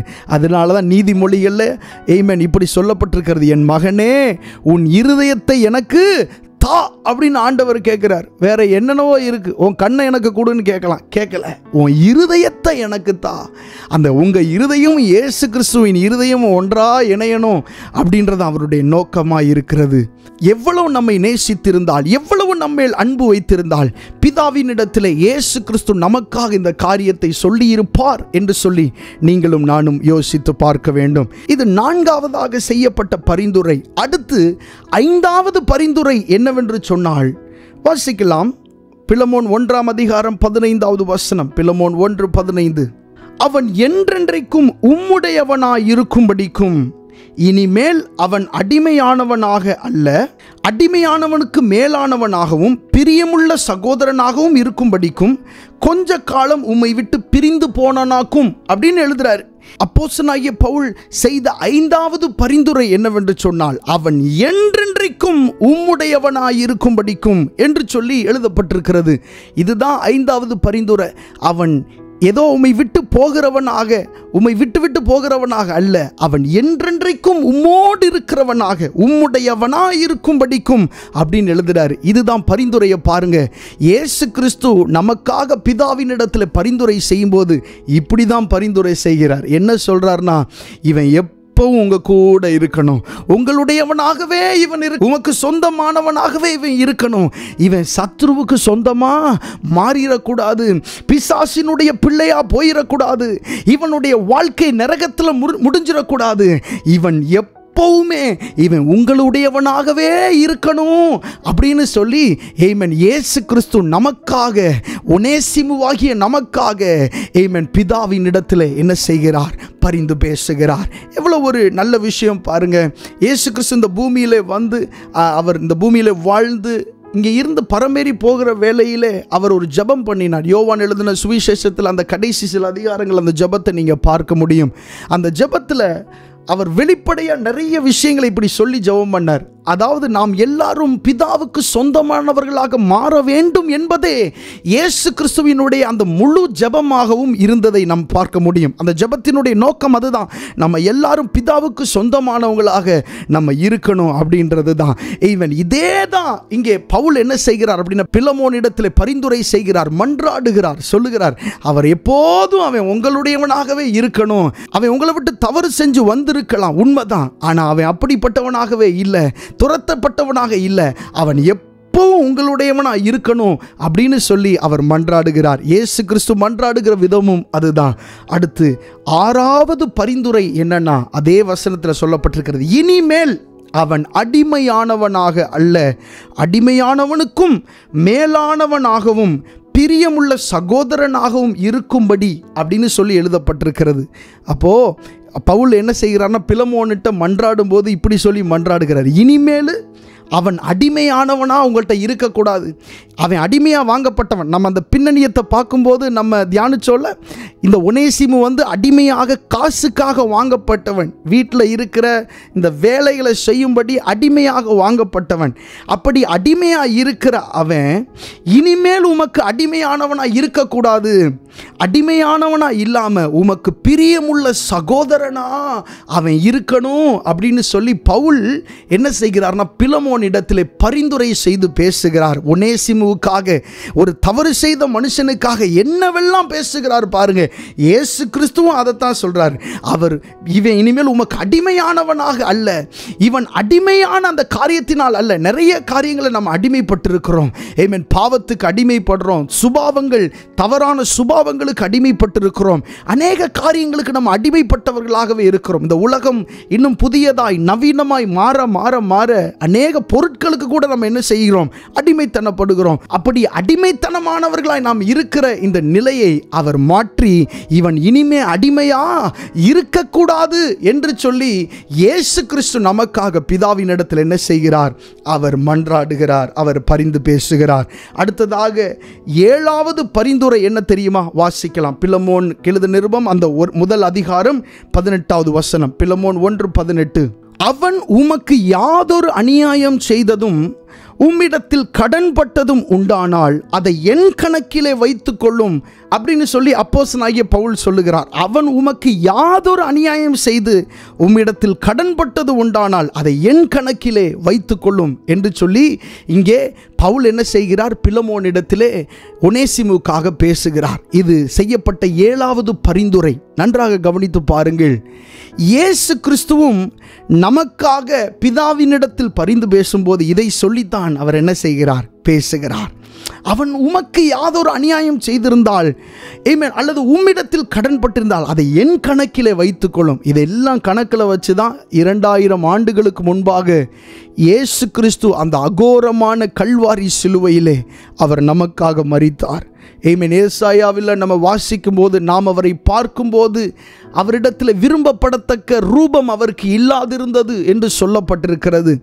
நம்முடைய முகங்களை அவரை விட்டு மறைத்து கொண்டோம் என்று சொல்லி நாம் வேதத்திலே வாசிக்கிறோம். நமக்காக நம்முடைய பாவ கடன்களை தீர்க்கும்படிக்கு தான் இயேசு கிறிஸ்து தன்னுடைய சொந்த ஜீவனை இந்த பூமியிலே நமக்காக தந்து ஆமென், நம்முடைய பாவங்கள் எல்லாம் அந்த சிலுவையிலே அவர் பரிகரித்திருக்கிறார். இன்றைக்கும் அவர் பேசும்போது, பரிந்து பேசும்போது அதைத்தான் சொல்லி பரிந்து பேசுகிறார். இவர்களுக்கு ஆகத்தானே நான் என்னுடைய ஜீவனை கொடுத்தேன், இந்த பாவம் மன்னிக்கப்பட வேண்டும் என்று தான் நான் என்னுடைய ஜீவனை இவர்களுக்காக கொடுத்தேன் என்று சொல்லி ஆமென், பிதாவுக்கு முன்பாக இன்றைக்கும் நமக்காக அவர் பரிந்து பேசிக் கொண்டிருக்கிறார். இயேசு கிறிஸ்துவினுடைய அன்பை பாருங்கள். அதனால தான் இந்த நிருபத்திற்கு அப்படி ஒரு தலைப்பு நான் சொல்லும்போது, சிறு நிருபத்திற்குள்ளே அடங்கிய 1000 அர்த்தங்கள். இந்த நிருபத்திற்குள் அவ்வளவு விஷயங்கள் இருக்கிறது. ஆமென். அநேக காரியங்களை நம்ம தியானித்திருக்கிறோம் இந்த நிருபத்தில். முதலாவதாக இந்த 3 மனிதர்களுடைய காரியங்களை நம்ம தியானித்தோம். அப்போஸ்தலனாகிய பவுல் இயேசு கிறிஸ்துவின் நிமித்தம் கட்டப்பட்டவன் என்று தியானித்தோம். ஆமென். அடுத்ததாக பிலமோனை குறித்து நம்ம தியானிக்கும் போது, அவன் தேவனிடத்தில் அன்பு செலுத்துகிறவன் மாத்திரமல்ல, அவன் பரிசுத்தவான்களிடத்திலே தேவ பிள்ளைகளிடத்திலும் அவன் அன்பு செலுத்துகிறவனாயிருந்தான். அடுத்ததாக ஒனேசிமுவை பற்றி நம்ம தியானிக்கும் போது, இவன் தன்னுடைய எஜமானுக்கு துரோகம் செய்தவன், துரோகம் செய்த அந்த வீட்டை விட்டு வெளியேறினவன். அவன் வந்து சிறைச்சாலையிலே அப்போஸ்தலனாகிய பவுலின் மூலமாக அவன் தேவனை பற்றி அறிந்து கொள்ளுகிறான், இயேசு கிறிஸ்துவின் அன்பை பற்றி அறிந்து கொள்ளுகிறான். இப்பொழுது இந்த ஒனேசிமுவை அப்போஸ்தலனாகிய பவுல் பிலமோனுடைய வீட்டுக்கு, அதாவது அவன் விட்டு ஓடி வந்த, துரோகம் செய்துவிட்டு ஓடி வந்த அதே மனுஷனிடத்திற்கு மறுபடியும் அனுப்புகிறார். ஏதோ ஒரு அடிமையாக அல்ல, அந்த வீட்டுக்கு ஒரு சகோதரனாக அனுப்புகிறார், கிறிஸ்துவின் வேலையாக அனுப்புகிறத பார்க்கிறோம். அதற்காக அப்போஸ்தலனாகிய பவுல் ஆமென், பிலமோனிடத்தில் 7 பரிந்துரைகள் செய்திருக்கிறார். 7 விதமான பரிந்துரை செய்திருக்கிறார். அப்போஸ்தலனாகிய பவுல் இயேசு கிறிஸ்துவுக்கு ஒப்பனையாக சொல்லப்பட்டிருக்கிறார். பிலமோன் பிதாவாகிய தேவனுக்கு ஒப்பனையாக சொல்லப்பட்டிருக்கிறார். துரோகம் செய்த ஒனேசிமு உங்களுக்கும் எனக்கும் ஒப்பனையாக சொல்லப்பட்டிருக்கிறார். 7 விதமான பரிந்துரைகளை உங்களுக்காகவும் எனக்காகவும் இயேசு கிறிஸ்து பிதாவின் இடத்திலே செய்திருக்கிறார். ஹல்லேலூயா. இன்றும் அவர் செய்து கொண்டிருக்கிறார், இன்றும் அவர் செய்து கொண்டிருக்கிறார். நாம் அதற்காக வசனங்களை வாசித்தோமே, தியானித்தோமே. ஆமென். நமக்காக அன்பு கூர்ந்து, ஆமென், நம்மிடத்தில் அன்பு கூர்ந்து நம்முடைய பாவங்கள் அற நம்மை கழுவி பிதாவாகிய தேவனுக்கு முன்பாக நம்மை ராஜாக்களும் ஆசாரியர்களும் ஆக்கினவர் என்று சொல்லி நாம் வெளிப்படுத்தின விசேஷத்தில் வாசிக்கிறோமே. ஆமென். நம்மிடத்தில் அன்பு கூர்ந்து நம்முடைய பாவங்கள் அற நம்மை கழுவி பிதாவாகிய தேவனுக்கு முன்பாக நம்மை ராஜாக்களும் ஆசாரியர்களும் ஆக்கினவர் நாம் ஆராதிக்கிற இயேசு எவ்வளவு அன்புள்ளவர். ஆமென். பிதாவின் இடத்தில் அவர் பரிந்து பேசும்போது அவர் சொல்லுகிறார், என் இருதயத்தை போல இருக்கிற அவனை நீர் ஏற்றுக்கொள்ளும். உங்களை என்னை பார்த்து சொல்லுகிறார், இவன் என் இருதயத்தை போல இருக்கான், இவன் என் இருதயத்தை போல இருக்கா அப்படி நம்மை பார்த்து சொல்லுகிறார். இதை கேட்கும்போது உங்களுடைய மனம் குத்த துவங்கும், அநேக கேள்விகள் கேட்கும். நான் ஆண்டவருடைய இருதயத்தை போல இருக்கிறேனா? நீங்க அப்படி பார்க்கல, ஆனா இயேசு கிறிஸ்து உங்களை அப்படித்தான் பார்க்கிறார். இயேசு கிறிஸ்து உங்கள் மேல் அப்படித்தான் தம்முடைய சிந்தையாய் இருக்கிறார். உங்கள் மேலே தேவனுடைய கண்கள் அப்படித்தான் இருக்கிறது என்பதை இந்த நாளிலே நீங்கள் அறிந்து கொள்ள வேண்டும். அப்படி இருக்கிற இடங்களில் கண்களை மூடி நாம ஜெபம் பண்ணுவோம். இந்த பிலமோன் நிருபத்திலே இயேசு கிறிஸ்து நம்ம மேல வைத்த அன்பை நாம் அதிகமாக பார்க்க முடிகிறது. என்னென்ன காரியங்கள் எல்லாம் சொல்லி அவர் பரிந்து பேசுகிறார், பிதாவின் இடத்திலே நமக்காக பரிந்து பேசிக் கொண்டிருக்கிறார் என்பதை நம்மால் உணர முடிகிறது. கண்களை மூடி கிறிஸ்துவின் அன்பினால் நிரப்பப்பட்டவர்களாய் நாம் சில நிமிடங்கள் ஆண்டவரை நோக்கி பார்ப்போம். அவருடைய பிரசன்னத்திலே ஆமென், நம் இருதயங்கள் திறந்து அவரோடு நாம் ஒப்புரவாக வேண்டும். பிதாவின் இடத்திலே நமக்காக பரிந்து பேசுகிற இயேசு கிறிஸ்து நம்மை அவ்வளவு நேசிக்கிறார், அவ்வளவு அன்பு கூறுகிறார். ஆமென். பெரிய பெரிய ஆட்கள் உட்கார்ந்து இருக்கும்போது உங்களுடைய பெயரை சொல்லவே உங்களுடைய சொந்தக்காரர்கள் அநேக நேரங்களிலே யோசிக்கலாம், உங்களுடைய குடும்பத்தின் பெயரை சொல்ல யோசிக்கலாம். அப்படிப்பட்ட மனிதர்கள் இருக்கிறார்கள். ஆமென். குடும்பத்தில் உங்க பெயரை சொல்ல யோசிக்கலாம், ஆனா பரலோகத்தில் ஆமென், பிதாவுக்கு முன்பாக இயேசு கிறிஸ்து உங்களுடைய பெயரை சொல்லி சொல்லி சொல்லி அவர் பரிந்து பரிந்து பேசிக் கொண்டிருக்கிறார். எத்தனை மேன்மையான ஒரு காரியம் அது, எத்தனை உயர்ந்த ஒரு காரியம் அது, எத்தனை அதிசயமான ஒரு காரியம் அது. ஹல்லேலூயா. கர்த்தர் நல்லவர். கண்களை மூடி ஆண்டவருக்கு மகிமை செலுத்துவோம். நன்றி செலுத்துகிறோம் ஆண்டவரே, உமக்கு நாங்கள் நன்றி செலுத்துகிறோம். இந்த நாளில் எங்களோடு நீர் பேசின இந்த வார்த்தைகளுக்காக, நல் வார்த்தைகளுக்காக உமக்கு நாங்கள் நன்றி செலுத்துகிறோம். ஆவியானவரே, அப்பா, இந்த செய்தியினுடைய துவக்கத்திலே இயேசு கிறிஸ்துவின் நிமித்தம் கட்டப்பட்டிருக்கிற பவுலை குறித்து நாங்கள் தியானித்தோம். ஆண்டவரே, அப்பா, சில நேரங்களில் கிறிஸ்துவின் நிமித்தம் கட்டப்படக்கூடிய சூழ்நிலைகள் வரலாம். ஆண்டவர், இந்த செய்தியை கேட்டுக்கொண்டிருக்கிறவர்கள், இந்த ஆராதனையில் கலந்து கொண்ட தேவ பிள்ளைகள் யாராகிலும் கிறிஸ்துவின் நிமித்தம் அல்லது அவர் மேலுள்ள நம்பிக்கை நிமித்தம், அவர் சொன்ன வார்த்தையின் நிமித்தம் கட்டப்பட்டவர்களாய் இருப்பார்கள் என்று சொன்னால் அவர்களுக்காக நான் முதலாவது ஜெபம் பண்ணுகிறேன். தேவன் அவர்களுக்கு நல்ல ஆறுதலை தருவீராக. ஆண்டவரே ஸ்தோத்திரம். நீர் செய்ய போகிற காரியம் ஆண்டவரே மேன்மையாய் இருக்க போகிறது என்பதை அவர்கள் உணர்ந்து கொள்ள தேவன் உதவி செய்ய வேண்டுமாய் நான் ஜெபம் பண்ணுகிறேன். அடுத்ததாக பிலமோனுடைய காரியத்தில் நாங்கள் தியானித்தோம். ஆண்டவரே, அவன் தேவனிடத்தில் மாத்திரமல்ல, அவன் மனிதர்களிடத்திலும் அன்பு கூறுகிறவனாய் இருந்தான். ஆண்டவரே, அப்படிப்பட்ட ஒரு தேவ பிள்ளைகளாய் எங்களை நீர் மாற்றும்படியாக நாங்கள் ஜெபம் பண்ணுகிறோம். பரிசுத்தவான்களுடைய சந்தோஷத்திலே அவர் முக்கியமான ஒரு மனிதனாக அவர் இருந்திருக்கிறாரே. ஆண்டவர், யாரை குறித்தும் குறை சொன்னதாக வேதத்திலே இல்லை. ஆண்டவர், அந்த மனுஷனை போல் ஆண்டவரை பரிசுத்தவான்களிடத்தில் அன்புள்ளவர்களாக தேவன் எங்களை மாற்ற வேண்டுமாய் நாங்கள் ஜெபம் பண்ணுகிறோம். ஒனேசிமை குறித்து நாங்கள் தியானித்தோம். அவன் தன்னுடைய எஜமானுக்கு துரோகம் செய்தவன், ஆனாலும் மறுபடி அவனிடத்திலே அனுப்பப்படுகிறான். அவனுடைய பாவங்கள் மன்னிக்கப்படுகிறது. ஆண்டவரே ஸ்தோத்திரம். ஆண்டவரே, அவனுக்காக நீர் பிதாவின் இடத்திலே பரிந்து பேசுகிறீர் என்கிறதை நாங்கள் தியானித்தோம். எங்களுக்காக நீர் பிதாவின் இடத்திலே பரிந்து பேசுகிறீர், அதற்காக நன்றி செலுத்துகிறோம். ஆண்டவரே, அந்த அன்பை உணர்ந்தவர்களாய் உம்முடைய உள்ளத்தை போல எங்களை நினைத்து, உங்களுடைய இருதயத்தை போல எங்களை நினைத்து ஆண்டவரே எங்களை குறித்து நீர் பரலோகத்தில் பேசுகிறீரே, பிதாவின் இடத்தில் பேசுகிறீர், அதற்காக நன்றி செலுத்துகிறோம். ஆண்டவரே, இந்த ஆராதனையில் கலந்து கொண்ட ஒவ்வொருவரையும் நீர் ஆசீர்வதிக்கணுமே. விசேஷமாக இந்த எல்லை பட்டணத்திற்காக நாங்கள் ஜெபம் பண்ணுகிறோம். இங்கே வாழ்ந்து கொண்டிருக்கிற தமிழ் ஜனங்களுக்காக நன்றி. இவர்கள் உம்மை அறிந்து கொள்வதற்கு தேவன் உதவி செய்வீராக. இவர்களுடைய பாவங்களும் மன்னிக்கப்பட வேண்டும் என்று சொல்லி 2000 ஆண்டுகளுக்கு முன்பாக நீர் கல்வாரி சிலுவையிலே ஆண்டவரை நீர் மரித்திருக்கிறீர். ஆண்டவரை, நாங்கள் ருசித்த இயேசுவை இவர்களும் ருசிக்கத்தக்கதாக தேவனுடைய வல்லமை அவர்கள் மேல் வெளிப்படுத்தும்படியாக நாங்கள் ஜெபம் பண்ணுகிறோம். அவருடைய ஆவிக்குரிய குருட்டாட்டங்கள் மாறுவதாக, இயேசு கிறிஸ்துவை சொந்த இரட்சகராக ஏற்றுக்கொள்ளக்கூடிய மனக்கண்கள் அவர்களுக்கு திறக்கப்படுவதாக என்று நான் ஜெபம் செய்கிறேன். அப்பா, ஆண்டவர், இந்த ஆராதனையில் கலந்து கொண்ட ஒவ்வொருவரையும் ஆசீர்வதியும். ஆண்டவரை, பிற தேசங்களிலும் பிற நாடுகளிலும் இருந்து கலந்து கொள்ளுகிறவர்களுக்காக நான் விசேஷமாக ஜெபம் பண்ணுகிறேன். ஒவ்வொருவரையும் நீர் ஆசீர்வதிப்பீராக. இந்த ஆராதனையில் கலந்து கொண்ட ஒவ்வொருவர் மேலும் உம்முடைய பாதுகாப்பின் கரம், உடைய இரக்கத்தின் கரம் இருக்கும்படியாக நான் ஜெபம் பண்ணுகிறேன். அவருடைய தேவைகளுக்காக நான் ஜெபிக்கிறேன். ஆண்டவரே, நீர் அவர்களுடைய தேவைகளை சந்திக்கிறதற்காக நன்றி செலுத்துகிறேன். அப்பா, உமக்கே சகல மகிமையும் துதியையும் கனத்தையும் செலுத்துகிறோம். இயேசுவின் நாமத்தில் கேட்கிறோம் நல்ல பிதாவே. ஆமென், ஆமென். God bless you. கர்த்தர் உங்களை ஆசீர்வதிப்பாராக. ஆமென்.